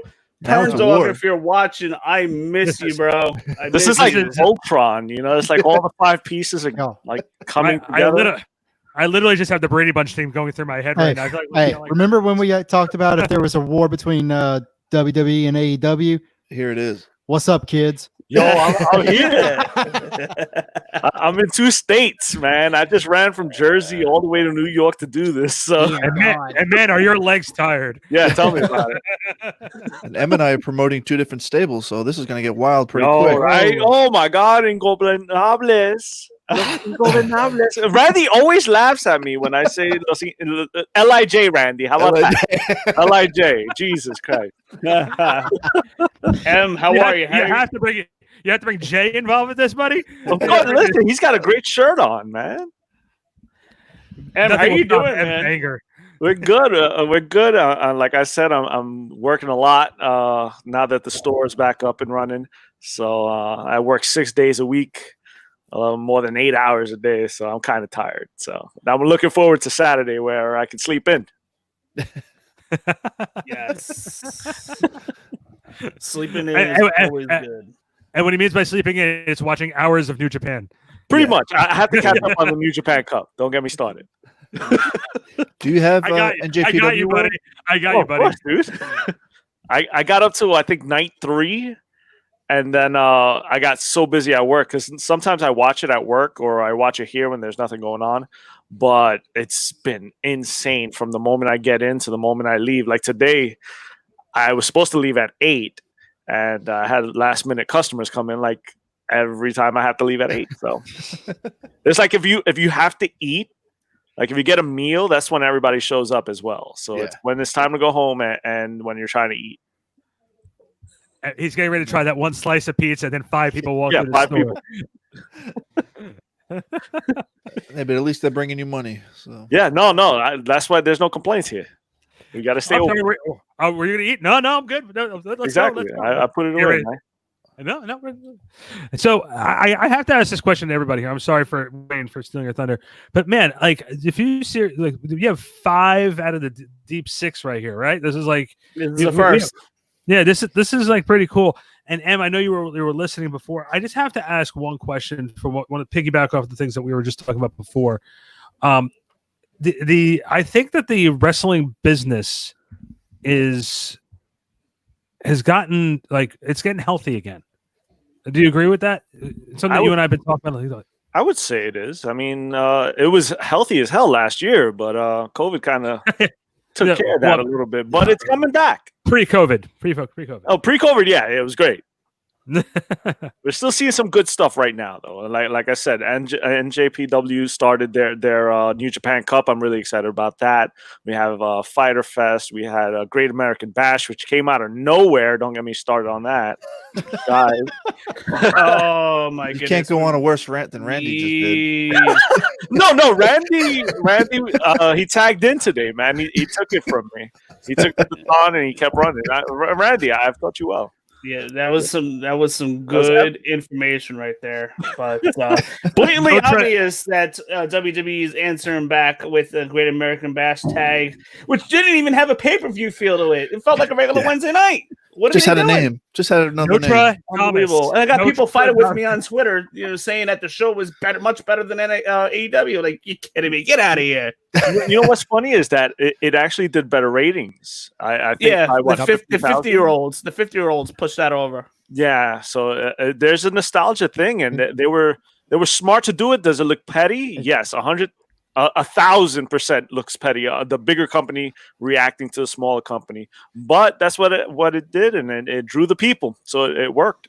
This one was for Dusty. Yeah. Well, having said that, I hope I'm not having an internet. Okay, good. I thought I lost internet connection for a second. I thought I lost my face we had again. AEW Fighter Fest Night 1, which was promoted about close to 2 months ago. A great night of wrestling. AEW had another great show. I felt like there was more. They came right out of the gate strong, sense of urgency. They gave us title matches. It felt it felt like a pay-per-view. Yeah, very good. It felt like it was a great show. We started off the show with MJF and Wardlow versus Jungle Boy and Luchasaurus with Chris Jericho on commentary. He's the biggest star in wrestling right now, I'd have to say. But what did you guys think of this match? Right out the gate, great match. Who's gonna start? That's gonna be you. You guys are the Wednesday crew. Oh, that is true, Randy. All right. Listen, great opener, good fun. You knew MJF wasn't going to take the pinfall. Warlord was the right one to take it. And after weeks and months of MJF beating up on the Jurassic crew, I think it was appropriate for Warlord to take the pin and then them get the victory. And look, I think after a little while, you're promoting Luchasaurus as this big monster and Jungle Boy as one of your future stars. You got to start letting them get some shine. It doesn't hurt with Wardlow losing. Yes, it's going to sort of go on MJF's record a little bit, but it's not him taking the fall. It still doesn't take that much shine away from MJF. He's still a polarizing figure, as we like to say in the business. MJ, this is all good business right here. I had no problem with this. Good opener to start. You know what's funny is that you guys were talking about it before I got here. Is the feel of the match felt like an epic pay-per-view match. There was intensity. There was a storytelling there. You're right. MJF losing, it's kind of a bummer. He can't claim that he's undefeated, but hey, listen, he's 12-3. Exactly. So he was undefeated in singles competition. That's what it is. So it doesn't really hurt him. Not really. I mean, he's still going to be that lovable, hateable character we all enjoy to see on the Wednesdays. But it was good. Like I said, it got you into the mood and it got you thinking, all right, this is pay-per-view caliber wrestling we're watching here. Like they're not phoning it in. There were some great spots, especially with the kip-up spot. I really like that. It showed that there was importance. There was substance, It wasn't just another Wednesday throwaway match. So I was really excited. It pumped me up for the rest of the show. How about Jungle Boy with the Canadian Destroyer? Great. Listen, I love the Jurassic Express. As silly as it is, times like a boy and his dinosaur. Yeah, I still love that. I think what takes away from them a little bit, and M's going to jump down my throat for it. Oh, and maybe yes, Jay, baby. Come on. And Jay's out there in Florida waiting to jump on this topic too. I am not a very big Marco Stunt fan of all. I got to kill you on that one. Go I ahead. completely agree. I'm on your side, Randy. I like when he gets tossed around, though. That's great. Yeah, he is literally a crash test dummy, and he can't get on any carnival rides. But and it drives me crazy. Okay, it drives me crazy. Now, listen here, Em. Listen. Like, hey, heel M. You see that, Randy? No, here's the thing with Marco. Okay, like I understand his purpose, but during the pandemic, the major pandemic part, and you see Lance Archer walk to the ring against Marco Stunt, and you're just like, this guy looks like he's like the kid who's got beat up on the playground 3 weeks ago, and now he took a wrong turn and ended up in the ring. Like, I get it, what his gimmick is, I get what his purpose is, and in 6-man tag events, he's going to end up taking the fall, so it doesn't hurt Luchasaurus and it doesn't hurt Jungle Boy. But at the same time, sometimes his purpose there hurts the match than it does help it. That's all I'm saying. I disagree. I like the little dude. I didn't in the beginning. I would totally agree with you if this was a year ago and I saw him and I was like, I can't stand that little dude doing that stupid floss dance. But you know what, Randy? He stopped the floss dance. And that was like my kryptonite, man. I don't deal with that floss dance. I can't stand little kids doing that. Is this the argument? Man, This is the argument. You really the floss dance. This is what the big problem is. That was the problem. Now that he's ditched it, he's a cool little dude. He takes a beating, and he's got my respect for it, man. But do you think he actually enhances Jurassic Express? Does he add anything to that team? I think he will. I think in time. I don't think he does at the moment, but I think that there's a plan for him to be more like Spike Dudley down the line. But it ain't now. And I like the guy's attitude. Like I said, he's definitely somebody I would sit down and have a beer with. Before we move on, we see MJF in the match. He busts out his ring. That ring is played such a play in many of his matches. Almost hits Wardlow. Then we see Luchasaurus kick MJF's hand into Wardlow. Well played for the close of this match. Jungle Boy with the DDT. Wardlow gets up. He looks very strong here in defeat, I must say. But he gets up, and Lucha hits a backflip and then finally gets the pinfall. You know what? Wardlow took the pin, but he looked pretty strong in defeat. Jungle Boy had a lot of time to shine in this match. He had quite a few spots. Great in-ring interaction with MJF. I loved how Luchasaurus and Wardlow, two big guys just going at it. But I think we saw a really good opening match here, and definitely a better opening match than what we saw on the other brand, for sure. AEW came out strong tonight. Then right after this, there was a big announcement for a match that is announced for next week. I really, really got a charge out of this, and you guys are probably going to hate me for it. But All Elite Wrestling Puppy Battle Royal. How about that? That's after the show. I'm actually kind of excited how this is going to play out. I got a charge out of it. A lot of fans were criticizing it on Twitter. I'm like, whatever. Really? Stop being petty. Listen, I like puppies, man. I do too. I like that. I like puppies the Lawler way, and I like puppies the regular way. You know, so I'm a puppy guy. Janela and Lance Archer, brawling as we get back from commercial. So the action just keeps continuing, which I love. We get back, and these two are going at it, brawling, setting up their match for next week. And we have Jay Perna, couldn't be with us tonight. Pern Dog, but he says, "What's up to everybody?" What's up, Pern? Yeah, we miss you, bro. Wish we could have you on tonight, but you were with us in spirit for sure. And on I would have not have minded you to shoot a promo on M and Randy. That would have been classic, but we'll get that eventually. Fantastic. We'll get that eventually. It's the slow burn, so it's all good. That heel turn that I've been waiting for. We get Penelope Ford versus the women's champion Sheeta. You know what? I think this was the women's match of the night out of all of the women's matches that took place between the both promotions. Penelope Ford, much improved. I'm liking it. I've been saying that. We've been saying it. We've been saying it for weeks. Randy, come on. Nostradamus said it, bro. Look great. You look great in the ring. Much improved during from her first couple matches.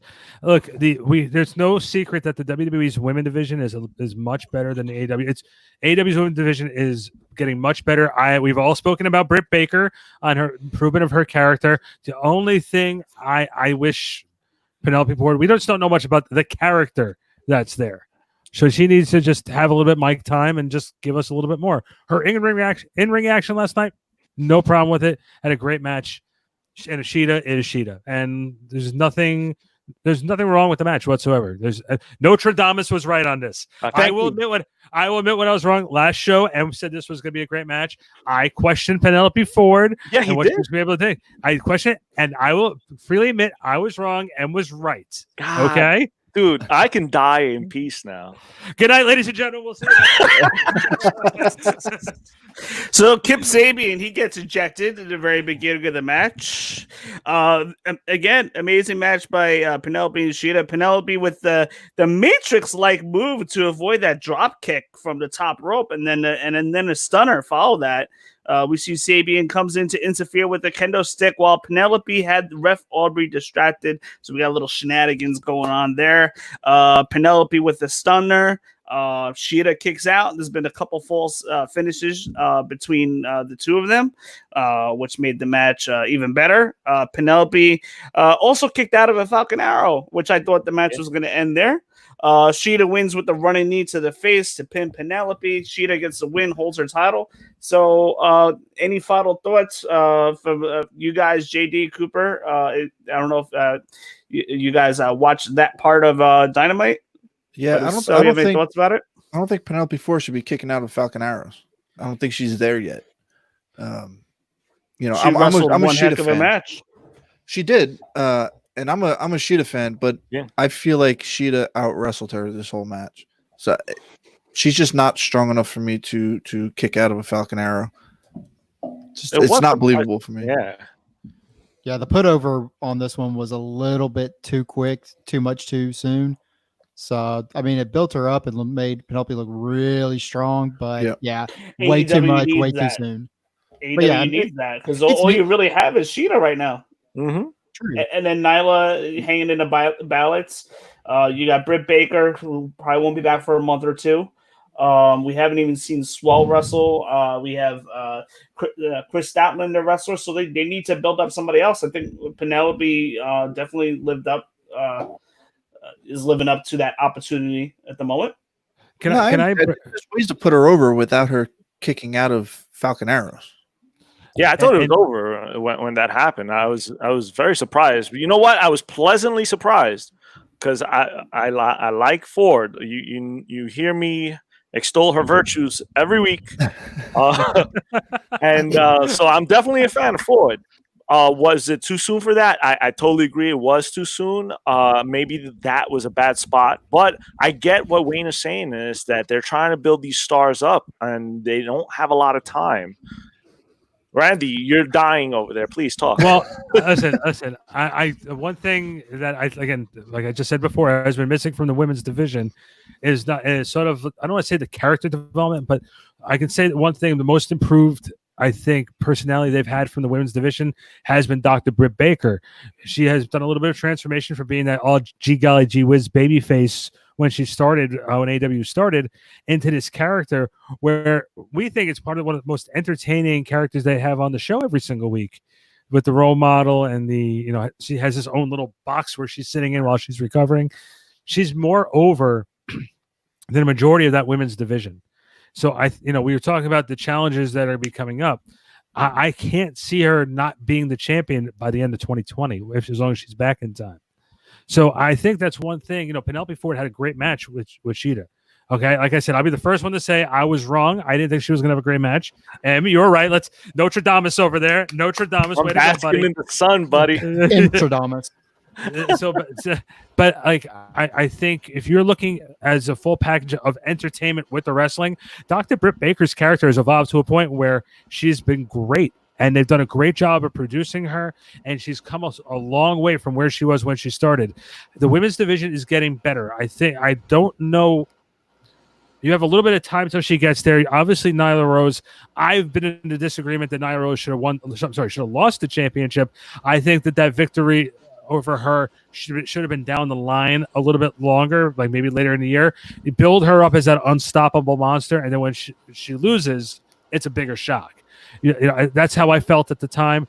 M, has informed me in the past, or he's trying to educate me and letting me know that Shida probably should have been the first AEW Women's Champion instead of Rio. Rio has nowhere to be found since she lost the championship. Because she doesn't live here in the U.S. She lives in Japan, and that was my issue with her becoming the first champion. It's like, what if something happened, and then something happened, So it's like, it was, to me, it looked, and I don't know if it was, but certainly people can point to it as being a favor to Kenny. It was like, oh, well, we got your girl to be the first champion. And like I said, I don't know if that's true or not, but any naysayer is going to come along and say that. It's like, this is Kenny's favor. Shida, I saw the match with Shida and Rio. Shida should have won that, and I get it. She wasn't living in the U.S. at the time, and maybe that had something to do with it, because I believe she was still doing plays in Japan when that match took place. So I get it, but I still say Shida should have had it from the beginning. See, and that's where I think now Shida needs to have a long title run.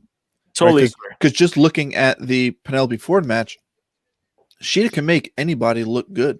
Yeah. Right. Everybody knows I am not a Britt Baker fan, but putting those two together, Shida can put her over. I don't think Britt Baker should win the title from her. I think Shida needs to actually finish the year out as champion. But she'll make Britt Baker look very good. What's really all going to depend on her health, Britt Baker's health too. I would say deep into the year for sure at the earliest. But I still don't think Britt Baker's ready to take that title. I would leave it on Shida. Have Shida build that women's division, build the women's division around Shida. I agree 100%. Now, but it's also one thing that we also have to talk about. It's always a big thing in wrestling, right? The belt doesn't make the performer. The performer makes the belt, right? You don't want to try and someone to get over and you give them the championship to try and get over. That's what WWE did for years with the Intercontinental title and the European title and all these types of championships. They use that belt to try to get somebody over instead of making that as a tool to get to a level, you know what I mean? Or as a reward for the journey. Like the Intercontinental Championship was always the belt to take, to be the measurement. Yeah, right. This is the step one to get to step two. Right. Now, you know what I mean? You don't want to put a title, and that was my biggest fear with Britt Baker. I felt that they were going to give her the championship immediately. Yeah, and I was like, and so I'm sitting there like, oh no, you need to make that championship the destination and the beginning of another journey. And I think that, like you just said, Shida, for their sake, I think long-term champions is the key. I didn't really like the fact that Moxley won the belt from Jericho so quickly. Em and I had this conversation, and we went back and forth with it. I personally think that Jericho should have held it on for all the way through 2020, and then when he finally loses, it's a real big thing. But I hope that she does a long-term answer for them as champion to start, for a little while until you get to a point, and then when she loses, it's bigger. Right. That's what happens. That's what happens when you have someone who's been a champion for a very long time. Exactly. Right. Up next, we got the TNT Championship match: Cody Rhodes versus Rock Hard Jake Hager. Really? Yeah, it's bad. What? It's really bad. Do you know the story behind that? No. Yeah, it's pretty bad. You can enlighten us really quick before we move on. All right. So apparently, during one of his MMA matches, he spoke after the match, and he explained how excited he was. He was so excited that he was erect. He was rock hard at the moment. Really, really bad. And that's the last thing that I want to think of when I think of Jake Hager is how erect he is at this moment. If you're an MMA fighter, do you really want to know your opponent's rock hard? I mean, it was after the match, but regardless, I don't ever want to know if another dude is rock hard. I don't want to know about your war boner, dude. No, thank you. Yeah, like that was not something I needed to do or to know, and then to find that out at the end of the match. It's Randy, I don't want to know if you're rock hard. I don't. No, don't say that. Check, please. I'm done. Okay, well, it's official. Add Jake Hager to the Me Too list. During a match, we see Hager choking Arn Anderson, lowering Cody in for a distraction. Hager with a belly-to-back suplex on the outside on Cody. That was a pretty good spot right there. Hager controlling Cody Rhodes throughout the commercial, so you kind of sense the comeback about to happen soon with Cody. Hager's wife gets involved, stepping on Cody's back with the high heels. That I don't care what surface you're laying on, whether it be a mat, the floor. I would imagine a high heel would be painful right there. But a crazy finish that we had. Ref was distracted. The ref distracted. Wife slaps Cody. Arm distracts Cody. And you got Dustin coming in. And he gets a slap in too as well. Hager had a chokehold on Cody, and it got countered into a pinfall. And Cody gets the win. Hager knocks out the ref afterwards. Cody Rhodes retaining the TNT Championship. So, what are you guys' overall thoughts on this match? Oh, I actually know what you guys are going to say. I know where you guys are going to go. Which one But of us? before you guys jump in, I enjoyed this match. It was the better out of the Hager matches that we've seen so far. The action was nonstop, but all right, you guys go. Have at it. Get it out of your system. And you want to go first? Or want me to go first? I guess I'll go first because I was the one complaining the most last night. So, you know what sucks is that I like Jake Hager. Like, I like the whole silent enforcer type. You know what? I've tried to like his matches. I really have. I just can't get into them. They're very plotting, and I know why Wayne likes it because he's a fighter. I am not a fighter. I don't like MMA. So I don't want to watch my wrestling with MMA sprinkled on top. There's not a topping to an ice cream. I don't want it there. And I've seen enough Brock Lesnar, and I've seen enough Suplex Cities, and I've seen the whole monster. I'm done with it. I get what they're trying to do, and I think that he's a better wrestler than that, but the style it's not a fun style to me. And the whole time I really couldn't stop yawning. And it sucked because it was like 2 matches ago. I was like, oh my God, this is like pay-per-view. And then 2 matches later, I'm like, oh, what the hell am I watching? And I really had high hopes because Cody has had great matches with everybody. And unfortunately, I think this is the one that I can't say was great. It just wasn't fun to watch. It wasn't engaging. It was physical. They did beat the hell out of each other. You know, I'll give them that. But it just wasn't something that I would show a non-fan to get them into it. You know, it's like you gotta see this Jake Hager Cody match. You're just gonna blow your mind. You're gonna become a fan. I can't do that. Every card needs a miss, and I think this was the miss. I understand the finish. It's your way of still keeping Jake Hager strong with sort of like, I don't want to say a screw job finish because it really wasn't much of a screw job finish. But out of, we talked about on how Cody's trying to do the John Cena Open US Challenge with the TNT Championship where he fights somebody and help bring somebody up to his level. And Cody has been great in almost every match since AEW started. He's been the measuring stick. He helped make Sammy on the opening night on TNT. He's helped make Darby Allin last year at Fyter Fest. And I think that with this match, this was a miss for Cody, and I don't think it's Cody's fault. I just think it's 2 totally different styles. And Hager needs to be, I like him as that big bodyguard type of guy for Jericho.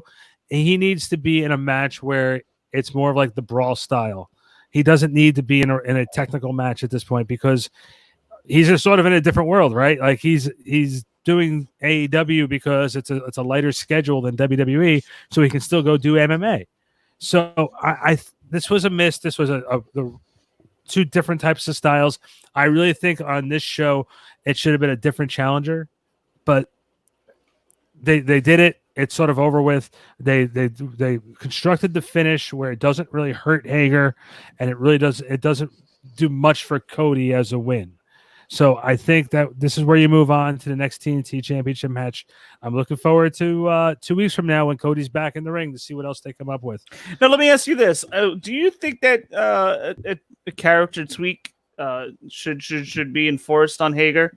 I feel like there's some little nuances that can be added to his character for sure. I think he's lacking a little bit there as well. No, I don't think so. Listen, I mean, listen. If you're gonna come off as an MMA guy, at least wear something that promotes Bellator or something like just like little nuances he needs to add to his character. He brought his wife, and that was pretty hot. Like I respect that. I show of hands. Who loved that? Who loved that? Show of hands right there. I've seen better. Well, you didn't like his blue tights? No, I felt it was generic. Yeah, I agree. I think he's one of the most boring wrestlers in the company for sure. Yeah. I don't like his style. What was the whole reason why he's running around the ring when This is not MMA, dude. We're wrestling here. Stop screaming because you sound like an idiot, and stop running around the ring. Look, I say this too. You know, like I said, he fits that role of Jericho's bodyguard. Okay, I like. You have to remember he's part of the inner circle. We know why Sammy's not here. You know, Proud and Powerful is doing something else, and Jericho's not on the card tonight, or last night he wasn't on the card. We'll get to Jericho in a few minutes. I think Hager standing alone out there without the inner circle just felt a little weird, and I felt like that as the group they're very entertaining, and when they're all together, his role is a little bit more defined. And I felt like last night his role was not really defined. Yeah, I mean, you saw the match, the Stadium Stampede match. Like, I had no problem with him in that match. Like, I could dig what he did. I mean, he just fought. But when you get into a lot of rest holds and you know, like you're putting somebody in a headlock, and it's not really transitioning into like traditional pro wrestling. It gets kind of boring. I mean, that's why we got pro wrestling, because we started off with Greco style wrestling back in the day, and it was kind of boring because everybody would just hold each other for 45 minutes, and then somebody would get I got you in an ankle lock. All right, tap before you break my ankle. So we got into this whole another world where we're going to script our stuff and we're going to make it exciting. Let's not regress. You know, it's like this is the stuff we like. I want to see pro wrestling. Yeah, I mean, the only way I really enjoy catch wrestling or technical wrestling is when you have a character that can go with it, right? We're talking like a Bret Hart. Bret Hart, yeah. Well, like we talked about early, we had Thatcher and Oney Lorcan on NXT, which did amazing. But go on, Jay. No, and that's my point. Like, Jake Hager is not any of those guys. No. By any means, by any stretch. So, as you guys said, he shouldn't be doing matches like that. He should just be going out there, maybe kind of doing what they were doing with Baron Corbin for a little bit. Have a suit because he's a bodyguard dude. Walks out there, beats somebody up, and leaves. Yeah, I got no problem with that. Right. Well, it's like whenever they had the Brawl or the AEW Championship match with him and Moxley. I knew he wasn't going to win the title, so I really wasn't invested in it. But even still, just that match in general, it bore me to tears. Yeah. Like I was like, please get to the end of this for the love of God. Yeah, no, there was a lot of missing elements there, and yeah. No, JR didn't help that match either. He was like, "Oh, you want to go to sleep? Oh God, let's go! I got that you." That was painful to listen to. Painful. Painful. Well, I got to tell y'all, folks. If you all want to go outside a barbecue during this, is definitely a match to do it. Use some of that barbecue sauce right on there. Don't worry about this match. You know who won this already. Let's go. JR needs that guy to bounce off of for sure. That was very dreadful. That was very. He's not the same JR.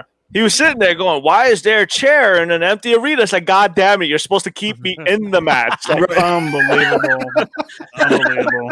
Yeah. Isn't this the part where he did it? Oh, I'm sorry. I just gave away the finish. I'm sorry there, folks. Go to jrbarbecue.com. That's right. This match is harder to swallow than a $2 steak. Oh, God. That's his new line. Moving on. We have Darby Allin in a vignette.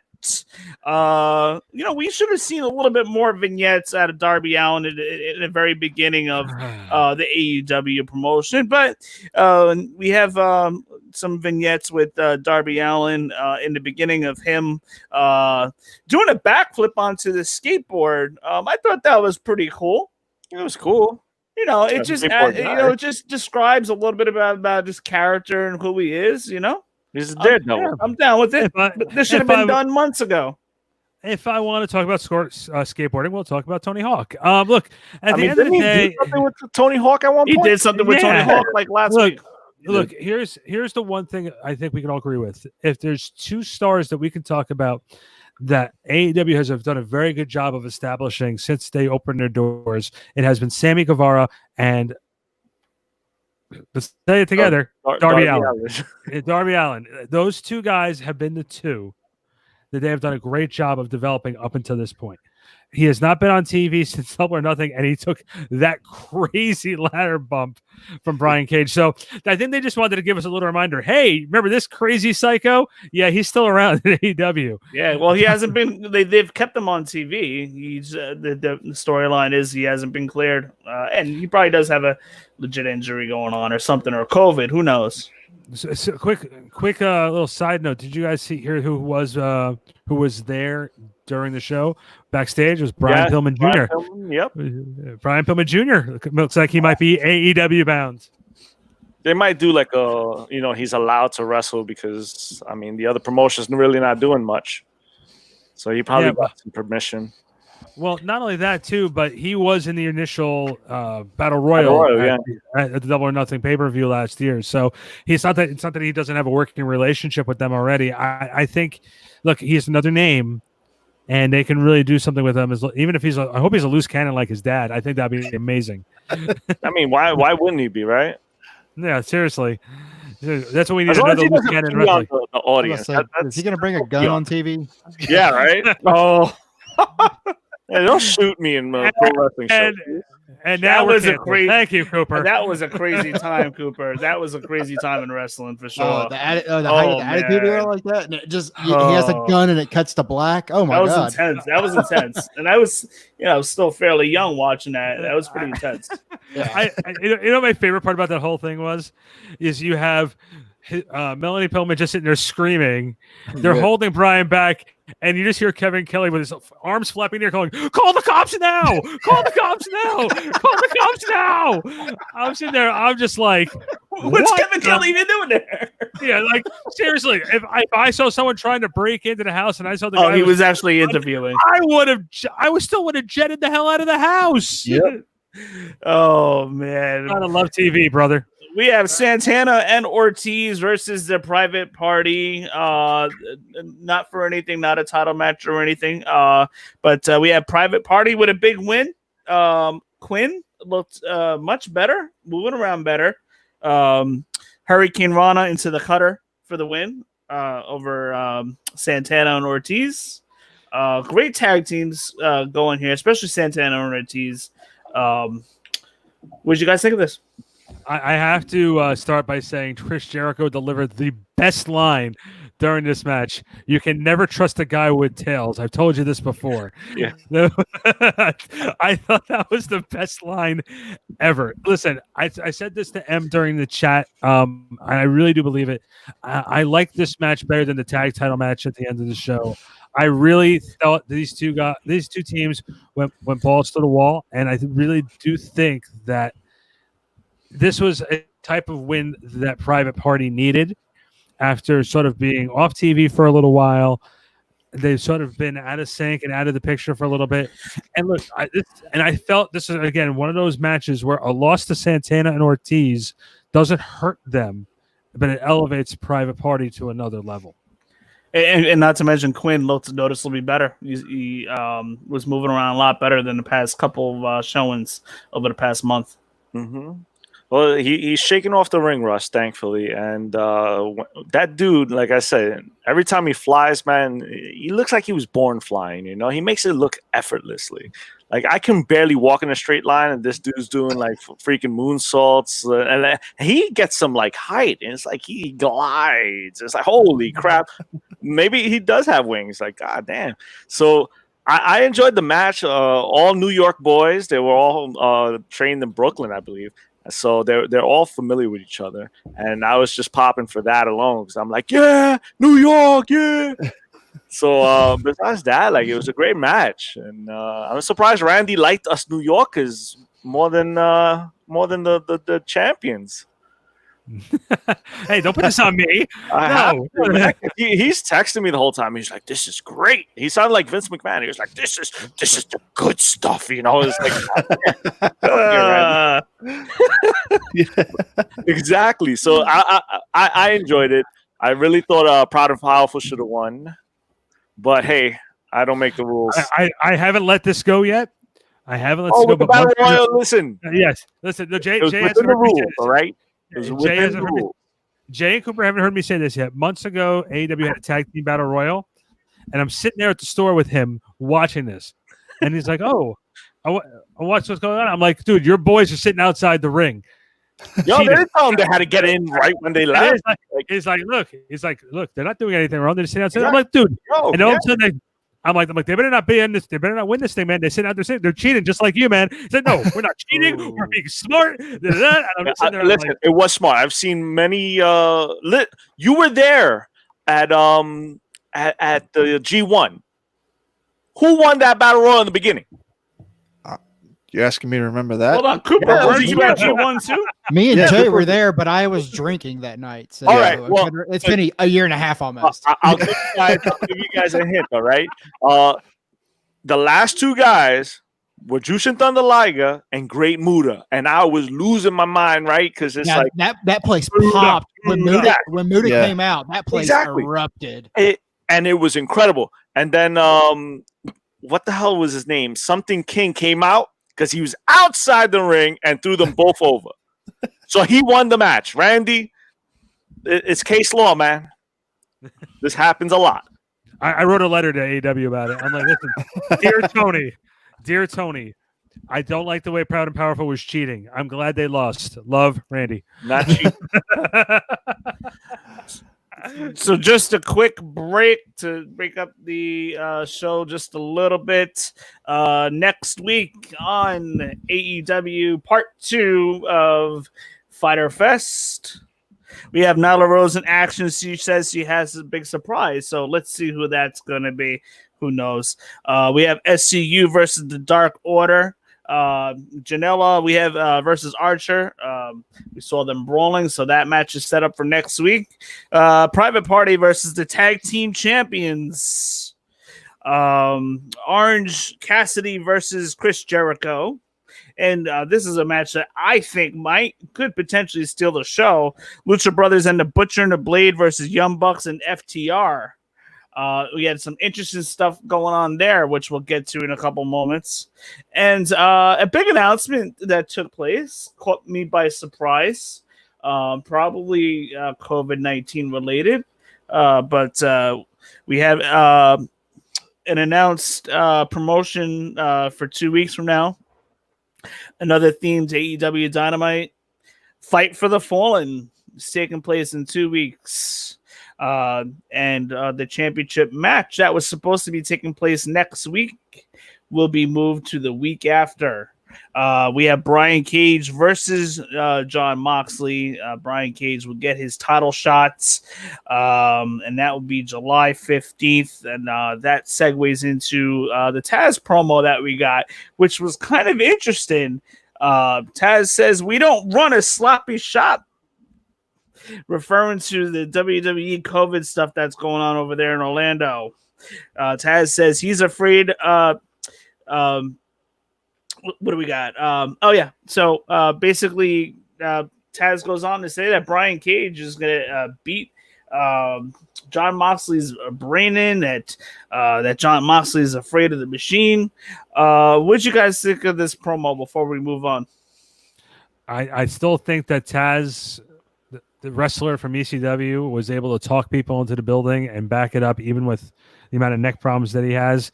And it's amazing in 2020, Taz can still talk and keep you so interested and help sell you on a match that's going to happen. And that's a Dusty Rhodes thing, right? You can go out there in a promo and scream and yell about absolutely anything, but the question Dusty Rhodes always asked was, "Where's the money? What are you selling?" And the fact of the matter is, just as good as Paul Heyman is on the microphone, and before you came on, I started doing my Paul Heyman impersonation. Taz was able to sell you on this match being the biggest match and that you want to see it. Brian Cage is a virtual, again, unless you're an Impact fan and watched him up until this point, which not as many fans on the national audience has. Jay has. Taz has made you want to see this match because of his unbelievable mic skills against Moxley. So this promo is great. I think the shot against WWE is necessary. No, but it helped draws that internet buzz. I think I had no problem with it, and it makes you still want to watch that match even more. Go ahead. Hey, I thought it was warranted. Listen, I think it was great. hates it over there. Took a match away from us. A match I was looking forward to. So I'm pretty angry. I have to wait an extra week for it. Thankfully, I'm still getting it, and hopefully Moxley stays COVID negative. But let's be realistic, man. It's like whatever they did over there bled into AEW. And I'm sure not everybody's happy about it. I just had this mental. I'm sorry. What? Damn it. We have to hurt their business. Renee, take one for the team. Yeah, exactly. Bite that bullet. It's terrible. Wow, I that would probably ask was him, all right? legitimately how it happened. Exactly. He didn't even call her afterwards. It's like, hey, are you okay? He's like, that's right. So Moxley can't defend the title over there. Get him off TV, damn it. We need ratings. Give him Exactly. Dude, you know give what? him some COVID-19. Give him that good stuff. Leave my company. Give him a little bit of that Corona. The Rona. That's what he needs. This is getting out of hand. Like, we're very good at this Vince McMahon thing. You leave my company. That's good stuff. You leave my company. Damn it. I'm going to infect you. Exactly. Listen, I'm so, gonna affect you to hell. so I see this frustration in AEW, and from what I read online today, a lot of people didn't take kindly to it in WWE. They were very upset that Taz went there. But at the same time, listen, like you said, man, it created a buzz because I know I popped when I heard that. Everybody in the room was like, did he just shoot at WWE? Yes, he did, man. This is what it used to be back in the 90s with WCW and WWF. That's what it was. I mean, we're not used to it nowadays, but we're seeing a little bit of it. Oh, not to mention, we missed one point. MJF early in the night took a shot at WWE. That's too. right. Yeah, with the ratings war, but go on him. Yeah, no, that was pretty much it. I mean, I love the promo he cut and the way he delivers is so good, right? They're so believable. When Taz speaks, man, you believe him. It's like, yeah, he's gonna break you in half. Okay, Taz, I could see that happening, man. That's a big dude behind you. Like, I bought into everything he said, hook, line, and sinker. So I'm ready for that match, man. I'm excited for that match. I just hope it doesn't suck like the Hager match. Like, I'll be clutch. Like, I'm really getting up there, and I'm like, yeah, this is gonna be great. Thank you. You know, I was about to call him Paul Heyman. That's how good it was. And then next thing you know, it lets me down. I really hope it doesn't. That's not the way it goes. You know. I just hope you don't have the phrase of "and then the bell rang." Yeah, exactly. So I'm excited now. I hope I'm still excited after I watch it. My only issue is I feel like they almost booked themselves into a corner, though. They always do, though. So how do you pull it off without somebody getting hurt in this, right? So you can't have Mox lose the title, and then you just brought in Cage, immediately give him a title shot, and then beat him. Like, There might it's free TV. There might be shenanigans. I hope not. There might be shenanigans. They would never do it on a paid pay-per-view. They would do a clean finish, but there might be shenanigans of some sort. So Brian Cage doesn't get hurt. Listen, maybe you have Brian Cage pass out. No tap, no submission, no. But it still hurts him because he's supposed to be this big monster that's going to tear you apart, but you put him to sleep. Like it does. Right. But we have to go back to. I'm gonna make 2 points here. One, I think you have to find a way to protect Brian Cage. Maybe be a disqualification. Maybe Moxley. I'm just saying you're going to have to disqualified against Moxley. It's like impossible. Exactly. Well, here's the other thing too. Remember, they did the same thing with Mr. Brody Lee. He came in with a lot of steam, and now after his match with Moxley, the one-off with Moxley, now he's working with Colt Cabana. Enough said. Look, at the same time, bad move. Yeah, so I'm saying, like you guys said, maybe it was the bad idea to have Cage go right to Moxley. They could have done a thing where, like WWE, when you win the Money in the Bank, you have a year to cash in your briefcase, or in this sense the chip. But at this point in time, like you guys said, you might have booked yourself into a corner. I personally would have loved to have Taz come out and go with Moxley, argue with Moxley for months, saying, I have a man coming in to get you, you. Build it up. and like have Cage almost stalk him, like Moxley totally ignore him. Build it up so you can see a little bit more what Cage does. He's been fighting jobbers and Marco Stunt for the last month. Let me pose a question. I know you have a lot to say, but let me pose a question. I know this is off the wall and I don't see it happening, but what if? What if Cage wins? I have to. It'll be like a Brock Lesnar scenario. I'm sorry. I was about to say, I have to answer that question with a question. My question to you guys is: do you guys like Moxley as the champion, or is he better as the guy who's chasing the championship? And that's exactly what I was going to get to. I think I like. Yes, Randy. Now I get you a treat.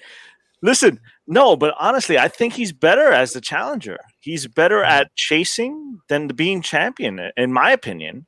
So I'm the opposite. I think he's better as champion because it keeps him relevant, right? Because if you take the title off of him, what is there for him to do? Go crazy, and that's what he's good at. Right. But against what? Like have another Joey Janela match? Like I don't get it.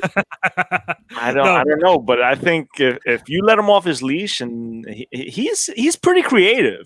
So I like to see him. Like I feel like the belt restricts him. Like before he had the belt, he was doing. Listen, that match with Kenny Omega was great. It was pure garbage, but it was entertaining as hell. Like that was something I said earlier. Can you take it to somebody who doesn't watch wrestling and go, "Hey, check this out," and watch them become fans? And right now, I don't see him being champion and having those type of matches. I mean, we had Hager. I mean, he had a good match with Brody Lee. Don't get me wrong, but it wasn't the same quality. I mean, there's something about Moxley that if you let him off his leash, he's a crazy SOB. He's gonna do crazy. I mean, he's wrestling with a what was it? A broken tailbone? Yeah. I mean, the dude's like, you gotta respect him, but no, absolutely, I get it. But that's why I feel like he does need the title, because other than that, he's just another deathmatch guy. And with the loss of Jimmy Havoc, yes, you still have Darby Allin, but who else is going to do that? Right? You have Janela, but Janela's kind of buried at this point. What are you doing? That's why he needs that title. I'll throw something out here that makes the case that he doesn't. I think he's over enough and he's special enough where he doesn't need to have that championship. And like Em was saying, sometimes the championship starts restricting you from being able to do what some of your strong points are.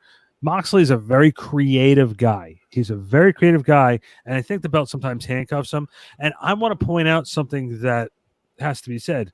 Jericho never got his rematch with Moxley, and I can almost picture this situation with Jericho being like Ric Flair was in the late 80s, early 90s, where when he was out of the title picture, when he wasn't fighting for the championship, it didn't mean he was out of the title picture. He found his way to get the belt back. I think Moxley's title reign, because it's been done in the middle of the pandemic, it has hurt him a little bit. I am looking forward to the fans coming back, and I ask you guys, would taking the belt off of Moxley really hurt him that much, and would putting the belt back on Jericho hurt at this point? Yeah, I don't want to see the belt back on Jericho. Yeah, I don't want Jericho to be that guy that when they can't figure it out, give it back to Jericho, let him kind of do his thing, and then I don't want to see that. So I'd rather it stay on Moxley. Keep Jericho out of the picture, because I think Jericho is so much better without it. Right? I wouldn't say so much better. That's wrong words. Jericho doesn't need it. Right? With or without it, he's just gold. Right? So Moxley, on the other hand, I feel strongly needs it because it keeps him relevant. It keeps him creative, because now he does have to find other things to do other than deathmatch style. Right? I would rather see the belt then go transition through maybe Kenny and then work its way back around, but I don't want to see it go back to Jericho. Yeah, you just said it. I'm sorry, but you just said it there. You just said two huge points. I'll tell you, against the Jericho thing and for the Jericho thing. One, I think Jericho was over enough, and having him like plot it. Like, it matters how you present the story with Jericho. If you present it as he's been plotting with the Inner Circle to come back and try and get the belt back and sort of steal it from Moxley, I think it makes sense. I do agree with you. He doesn't really need it, but if you look up and down that card, I think a guy like Adam Page, when he turns heel finally, challenging Moxley will be interesting. MJF challenging Moxley will be very, very interesting. But when you said Kenny, and this is something that M and I have talked about, Kenny Omega, the best wrestler in the world, has not been able to show his best work in AEW since the show has started. And it's a shame because I've watched some Kenny Omega matches online, and I was like, wow, this guy, the world is missing out because on AEW, he has not been able to show that. He's showed a lot of it, like some of it against Pac and the Iron Man match against Pac and some of these other matches that he had. We saw glimpses of it. I feel like we've talked about this to nauseum on how they got to get these tag belts off of Omega and Page. We will get to that. Yeah, that's got to happen at some point so Omega can take that next step, because I think Jericho as the champion will lead you to Omega Jericho 3. Each guy has a win, and then they could get there just to get that definitive winner for the championship and get Omega over as the top guy in AEW. Yeah, I mean, I see what you're saying there, but the issue with Omega is not Omega, right? The issue with Omega is the lack of exposure that he got, because when AEW kicked off, people didn't understand his style. They still don't understand his style. They don't understand the way he hits the ropes. They don't understand the way he throws certain moves, the way he uses the V trigger. He is still, in my opinion, the best male wrestler in the world. It's just this half of the world has not been able to see what it is that he can do, because we are so spoiled with the WWE way of wrestling that we don't understand the other styles of wrestling, right? Because Kenny brings in a bit of the Japanese, he brings in a bit of just being on the indies, so people don't understand it. I agree with you. They need to take off the tag title so he can bring that to the next level. But I also think he's just trying to be humble enough to bring everybody else up to his level. Because if he showed what he can do, like he did in New Japan or in ROH, he's going to bury everybody because he's just that good. Yep. One other point, and M and I have talked about this before. One of my biggest fears with AEW is guys sort of burning through the talent that they have and introducing new stars. And I think that's one of the reasons why Cody has done such a great job of introducing guys like Sammy Guevara and Darby Allin. And I think they need to keep doing more of that, integrating newer talent into the company. Because at this point in time, you like with Moxley and Jericho, you have to keep the talent fresh and integrating those guys with them and help building more guys who are going to be over as champion, because right now they're burning through that roster. And thank God for AEW Dark, because it's giving you some squash matches, but they're also introducing some guys as well. But I think they need to keep bringing in more guys and developing new talent and progress it in the right way. And I like you. And where I'm going with this is Kenny Omega, you said, is being humble, and Cody Rhodes is being humble. I think that they're trying to help build some more talent, so the elite doesn't look like they're just trying to take over everything. Right. Speaking of Kenny Omega, we got a little bit more to talk about, but we have our main event, tag titles, Best Friends versus Hangman Page and Kenny Omega. Trent's mom! Just to get through the match before we talk about it really quick, mid-match, we see FTR come out, very interested. You know that they're building FTR into a future number one contender, which may not be very long from now, maybe around August, November or so, with the tag title shot. Best Friends inches away from winning with the strong zero on Hangman and Omega taking big bumps during this match. There were some pile drivers that I saw. We see Trent kicks out of Hangman's Deadeye. Then he nailed Trent with the buckshot lariat for the win. So we see Hangman and Omega with the win there. And then FT. Now, so this gets really interesting. FTR comes out and wants to give the guys a beers. They just wanted to chill. They wanted to. Just be a little friendly. And then you see Kenny Omega's pouring out the beer And then that causes friction. We see major tension. Hangman even John. I don't know if you guys noticed Hangman getting a little mad at Kenny Omega for doing that. So there was a little tease there. Commentators didn't really talk about it too much. What did you guys think of this? I noticed. Yeah. I've been waiting my whole life for this, dude. I knew something was going on because the commentators were talking about how, Kenny and Hangman had their differences, but everything's all good now. And I'm like, excuse me, could you repeat that? And I was like, Randy, something's going to go on. And sure enough, it led into this angle. And I'm glossing over the fact that it was a good match. And those teams are never going to have a bad match, man. But to me, the ending overshadowed the match because I'm waiting for this turn. I've been waiting a while. This is all I can think of. This is all I dream of. And we're almost there, man. I can feel it. I think Kenny pouring out that beer really hurt Hangman. He was pissed. Let me ask you this. You've been wanting a turn for a while. And Cooper, maybe if you want to shed some light on this really quick too, but they've been teasing a turn for a while. What if Hangman is not the one that turns, but Kenny Omega is the one that turns on Hangman? They've been teasing that for a while because the Stadium Stampede match, like Hangman just casually just rides in on the horse. He goes up to the bar area, just gets a drink. He's just kind of hanging out, waiting for them to come to him. So it's like, I really don't give a damn right now. So, okay, I'm just going to get drunk here. You guys handle the match for me. So it wouldn't surprise me if Kenny were to be the one, because if you want to think back, Kenny is the one who turned on AJ and kicked him out of Bullet Club way back in the day. So he's got that propensity and that mean streak in him. And I would love to see that happen. You're forgetting about Adam Page. I mean, Adam Cole.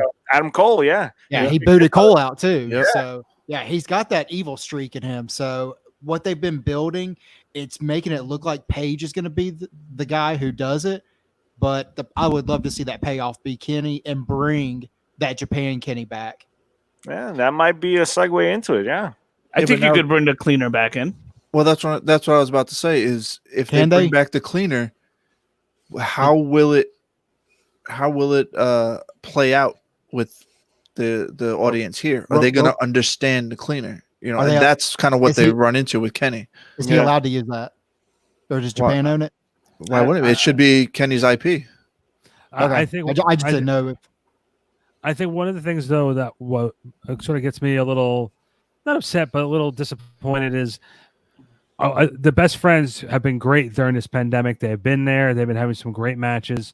And, you know, they had a great match with the champions, but they lose and they're sort of swept back underneath the rug. At the end, obviously, the Young Bucks come in. FTR is in there, and best friends are already back in the locker room. It's a shame because they've done such a really good job. And I do think they deserve a run with the title. It's just not their time. I'm trying to figure out at the end of the day, I think, is FTR going to be the ones that upset Kenny and Page, eventually maybe adding to the turn with it. But I really do think that the best friends here are getting a bum rap. And I loved it, like I said, right when we started this segment about Trent's mom driving him in. I thought that was hysterical. I actually loved it. I thought it was creative. And it didn't get its due justice. But look, at the end of the day, this goes back to, we were saying about a lot of young talent. I think if best friends split up, Trent's a star. We watched him have some great matches with Pac during on Dynamite a couple months back. He's had some really, really, really solid matches. As a team, they're great. And then you throw Orange Cassidy in there with the comedy aspect with them. I think they're great. And it's a shame that they're going to be sort of lost in the mix for a little while because you have Lucha Brothers involved. You have FTR. You have the Bucks. You have Kenny and Page. You have Private Party. You have Proud and Powerful. Best tag team division in wrestling. And I just feel like now the best friends are going to sort of get lumped back in and sort of, I don't say forgotten about, but they've been featured so much over the last few weeks. And I think that's going to end up falling away now. See, but I can't agree with you on this one because it's like, one, there were a lot of guys featured in the last couple of weeks because there was no choice. They had to be there. They're the only guys there. It wasn't like, hey, you know what? We want to push these two dudes. It just happened. Those are the two dudes that can make it. So maybe this was like this is your thank you. You got a good match with the champions at a semi pay-per-view like event, and this was their payoff. It's not their time. They're not going to go away. They're not going to get swept under the rug. They're still going to be in the upper level of the tag team because let's face it, they've been in the upper level of the tag team from the beginning. Yeah. Didn't they win? They won a bye, or was that Dark Order? But didn't they fight the Dark Order and beat them? I think they did, yeah. But listen, Pineapple Pete was there too, okay? Yeah, Pineapple Pete was everywhere, man. That dude's like SpongeBob, or no, you know what? He's like, where's Waldo? Like, you always can point him out. It's like, he's wearing different. He was wearing a Tabasco shirt. Why are you wearing a Tabasco shirt? Although I want one now. I don't know. Listen, Pineapple Pete has the way of luring you in to buy his merch. Yeah, I swear. It's like, yo, the Tabasco sauce shirt. It looked He's pretty cool. AEW's John Cena. The shirt changes every week. Yo, every week. You can't eat me. You can't eat me. Oh. I just find it funny because Jericho's always like looking for him, and then when he finds him, he's like, "There he is, Pineapple Pete. I hate that guy." That's so good. Is it me that Jericho finds a way to give you those great one-liners like, I have a ticket, a little bit of the bubbly, release the hounds. M's favorite one is right now is release the hounds. Yeah, release the hounds. It came out of nowhere, and then all these little dogs came out. What the hell am I watching? He's arguing with a robot. And then when they have the picture of the bubbly bunch, you see the one little dog looking at the little dog and the dog. It's like, everybody, let's flim flam. Yeah. Dude is creative, man. I gotta give him that. I love release the hounds, and meanwhile I see Charlie running with them. I'm like, oh, there's my dog. Okay, good. No, but it was a great match, man. Like, I feel bad that we're spending so much time on the after of the match, but the match was good. The match was solid. It was a solid match. I just, it would have been nice.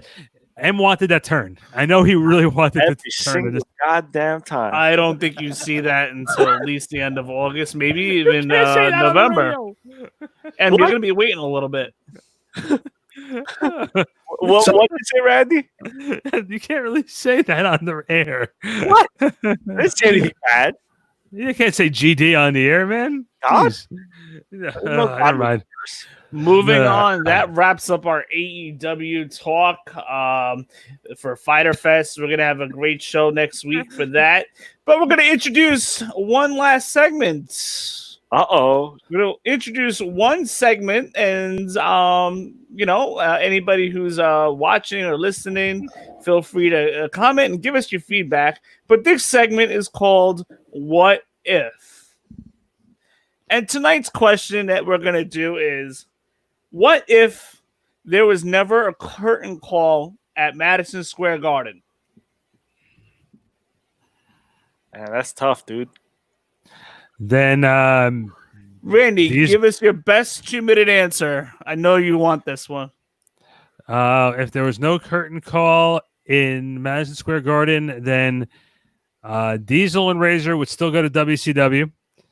Shawn would still be WWE champion, and Hunter would have won King of the Ring, and we wouldn't have gotten Austin 316 because the plan was for Hunter to win King of the Ring that year, get the title match with Shawn Michaels at a later point, and help build Hunter to another level. I think things worked out the way they were supposed to, obviously, with Austin winning the King of the Ring. Look, and also, I think, the curtain call also broke the kayfabe thing of, good guys and bad guys and so on and so forth. Oh my God, they're all hugging type mentality. I think that would have happened. I think the curtain would have been pulled at some point. I just think it happened a little. I think it happened a little sooner than probably the Vince and the world would have liked it to happen at that point. But I think it changed the business in a positive way, and it helped because I think people, like we said before about the boom, you want to see that big. You're watching the same old thing and you hear a big sound, you go like this. I think that's what the curtain call did, and sometimes that's not a bad thing. See, what if if we didn't have the curtain call, would we have DX? Probably not.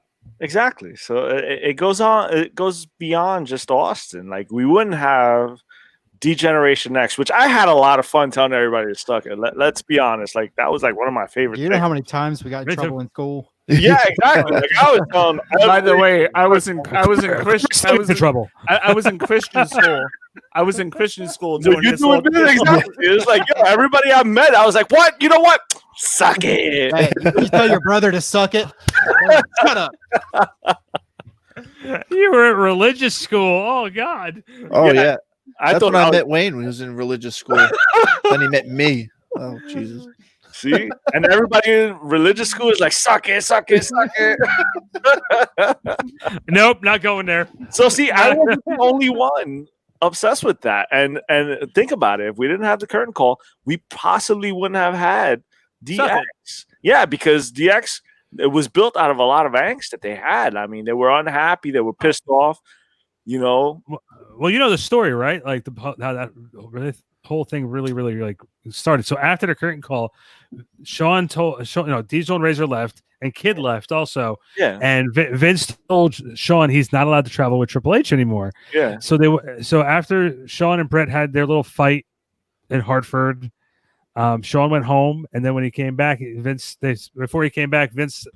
met with Sean. I got this from a couple different people who I know who work with WWE who were there at the time, and Vince met with Sean, and Sean's like, I'm not having fun. Release me so I can go to WCW. He says, we'll make it fun. He goes, can I travel with Hunter again? Yes, you can travel with Hunter. They went on that stupid WWE cruise thing, and they were saying we should all do something together. And they went back to Vince, and Vince was like, all right, we'll do it after SummerSlam. And when they started doing it, Vince was like, damn it, you're going to get us thrown off the air. You can't keep pointing to, you know what, we can't keep doing this. And so, and then all of a sudden the ratings came back high. Damn it, I want you to go out there and point to it. And then, and damn it, point to your crotch and, get China involved. That's right. Let's get her a boob job. Yeah, that's what we should be doing. Yeah. Yeah, And it it's just like- kind of a roller coaster. It's a turn in. And there's a picture. I'm sure it's on the internet somewhere if you want to look it up. There's a picture of Sean and Triple H in China and Vince. So they're like all doing the DX sign. It's out there. It really, like, I saw it, and I don't think I ever want to see that. no, it's not them all sitting there going, yeah, just picture Vince as a member of DX. Well, I don't Suck want it. to stop like trying to destroy my childhood, Randy. Well, did you hear about the story that Vince was trying to get Hogan back at the end of '97, and he was going to put Hogan in DX? Jesus, yeah, I heard that story. Terrible. This is why I get angry. Let me tell you, brother, you got to suck it.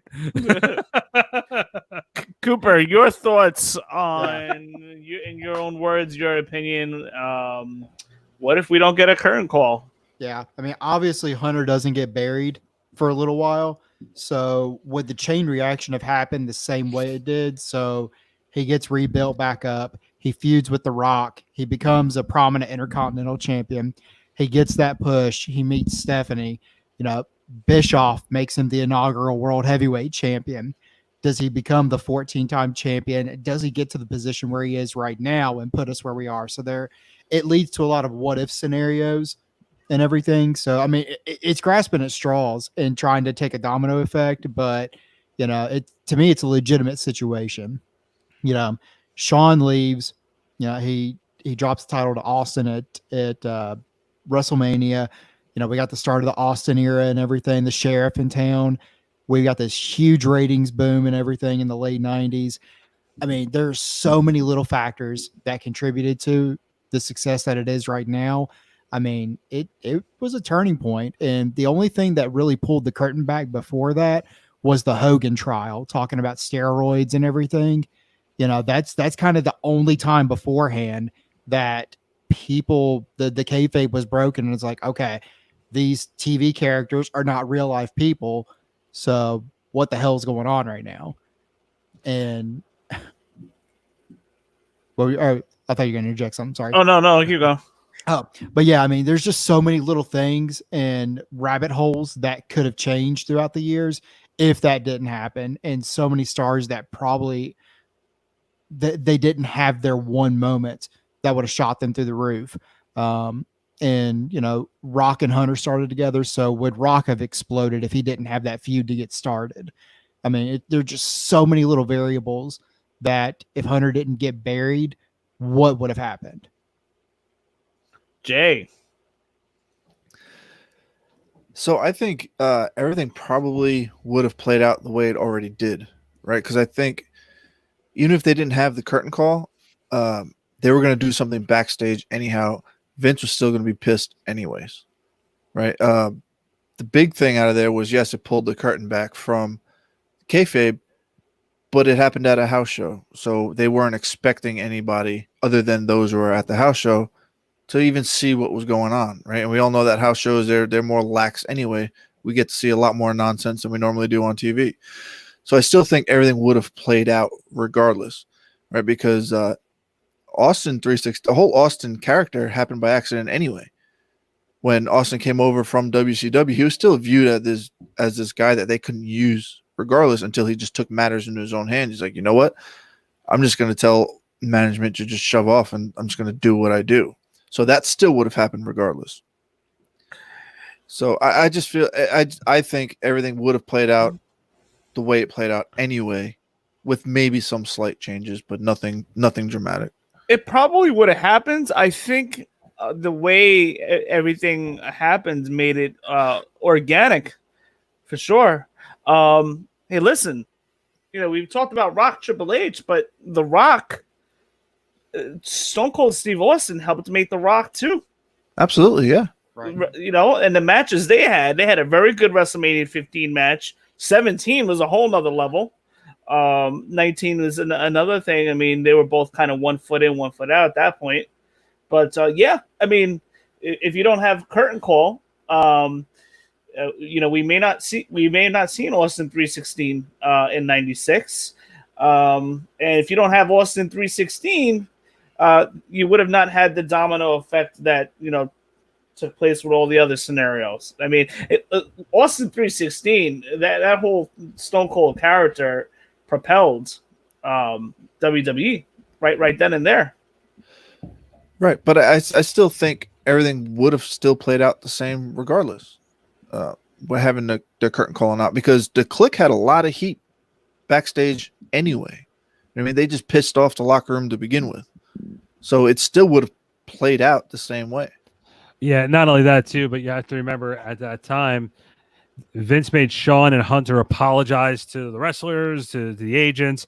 Everybody was offended from it. I remember Bruce Pritchard even talked about the fact that a lot of the wrestlers were protesting that Shawn should have dropped the belt to the Bulldog, because that happened right around In Your House, Beware a Dog, when they had to do the 2 nights in a row. They had to do the rematch with Bulldog. They lost power, didn't they? Yeah, they lost power during the show. So, there was a lot of people who felt he should have dropped it to Bulldog or dropped it to somebody and make that his punishment. But, Vince was like, well, Shawn's the champion. You can't punish him. You can't punish Diesel. You can't punish Razor because they're on the way to WCW. Right. So Hunter's like, well, sorry, you have to eat, and like the taste of it for the next few months. And what sucks is that out of that whole group, he was like the sober one. It was like, yeah, I know. I will beat the crap out of him. It's like I would teach your brothers a lesson by beating you. Yeah, Sean's like, haha, you can't touch me. Diesel and Razor are like, yo, we're gonna be at the bar. We're heading to WCW next week. Hunter's like, all right, well, I'm gonna wait. Hunter, come to my office. Got to talk to you for a second. And you're like, but what the one thing that's very important is Hunter told the story a bunch of times. I remember seeing his DVD thing where he talked about it, and he asked Vince the most important question. He says, is this a burial and I'm not going to be able to get out of it, or is this my punishment and then we're going to be back on track? Like, can I work my way out of this? And he's like, you're going to have to eat this for a little while, but then we'll get back to you. And Hunter's like, okay, as long as there's a light at the end of the tunnel, right, I'll take the punishment, do whatever. Otherwise, they could have just released him and he could have gone back to WCW and then got lost in the mix. So that, I think, is a very, very key thing with Hunter taking the punishment there. But again, he was the only one left because 1, 2, 3 Kid was still in WWE. He was just in rehab, and you couldn't throw any punishment at him because he wasn't involved. So Hunter Hunter ended up taking the brunt of it, but he also came out better for it at the end. And, and credit to him for that. And I don't know if Sean, I don't know if you really could have done anything to Sean at that point, because he was also your top draw. Right. WWE's talent roster after Diesel and Razor left sort of like really hit this, and Kid left too to join WCW, join the NWO. You had Warrior who was, Warrior was on the roster, but he, you couldn't trust him. Hart was still there. No, Brett was not. Brett was after WrestleMania. He went home. Yeah, he went home for a couple of months. Yeah, Hart came back at Survivor Series '96. Oh, so Hart was still there. Hart was, but he wasn't there. He was under contract. No, wait, Hart wasn't there. No, he wasn't there in 96. He had gone home. Didn't he come back in 97? What was the exact? I got it. He lost to Sean. Brett had just left because this happened in March or May of '96. Yeah, he was right around there. So Brett was on the break. Okay. Yeah, Brett was on a break. Yeah, and so when Warrior left, they brought Sid back in, and that's when they started building things around Sid, because Sean wasn't supposed to lose the belt until 13 against Brett, and then we all know how that whole thing played out. Just like Sean lost his smile, lost his smile. So angry when he lost. He lost in New York too, and I was like ready to go down there and be like, "God damn it, give him the belt back!" I was angry. Yeah, especially with Triple H. I'm not too sure if Triple H would have been quite ready. I felt like when he finally got that title, I think that was the perfect time, right then and there. If it would have happened any earlier, I'm not too sure if he would have been ready yet.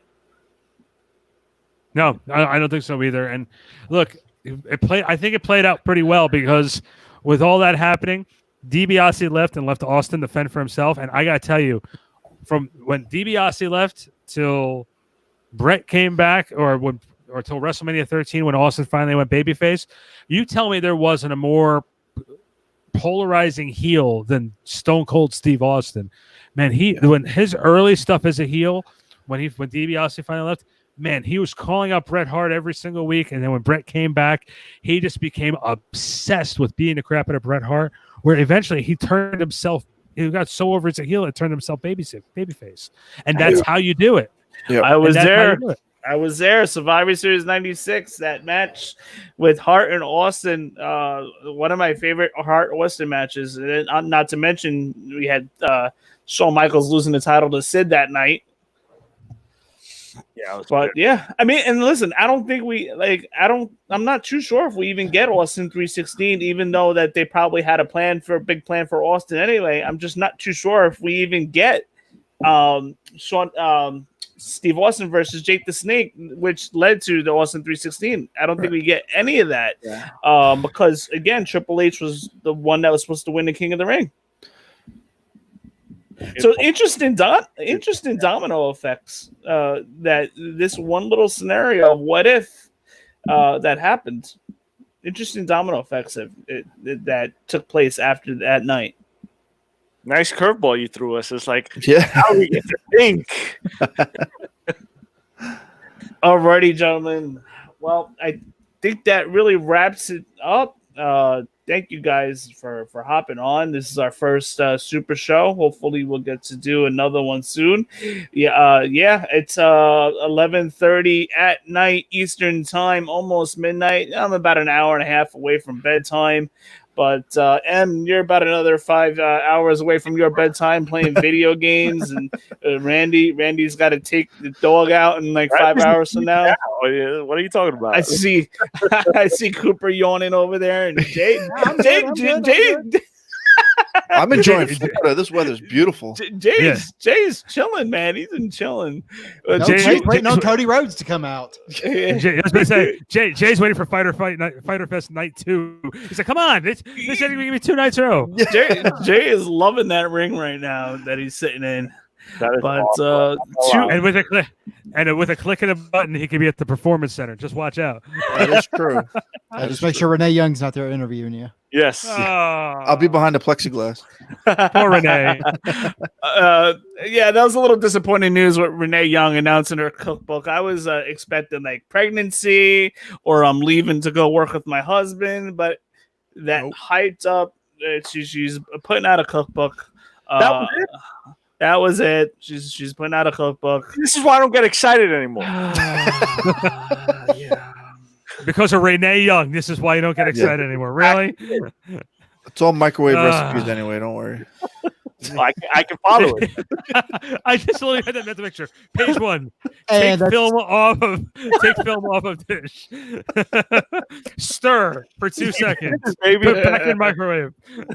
That's how we buried the character of Rock Hard M. Good night, ladies and gentlemen. We're done. We lost Randy. No. On that note, that does actually wrap up our show. Off Thank the you rails. for hopping on for Thank Level you for 1 having me. Games, New Jersey. Randy from Back Sports Page. Thank you so much for hopping on. Jay, Cooper. We will be back. This has been a super show indeed. 2 hours and 55 minutes and counting going strong. We'll be back on Monday with a Raw review. In the meantime, those of you guys that are watching or listening, you can follow us on the Deep Six Pro Wrestling Podcast, Google Play, Spotify, or iTunes on your devices. And of course, don't forget to share our video. If you like what you watch, you like what you see, please give us a share, and we would deeply appreciate that. We hope we gave you guys an awesome show tonight, and we will see you guys or talk to you guys next week.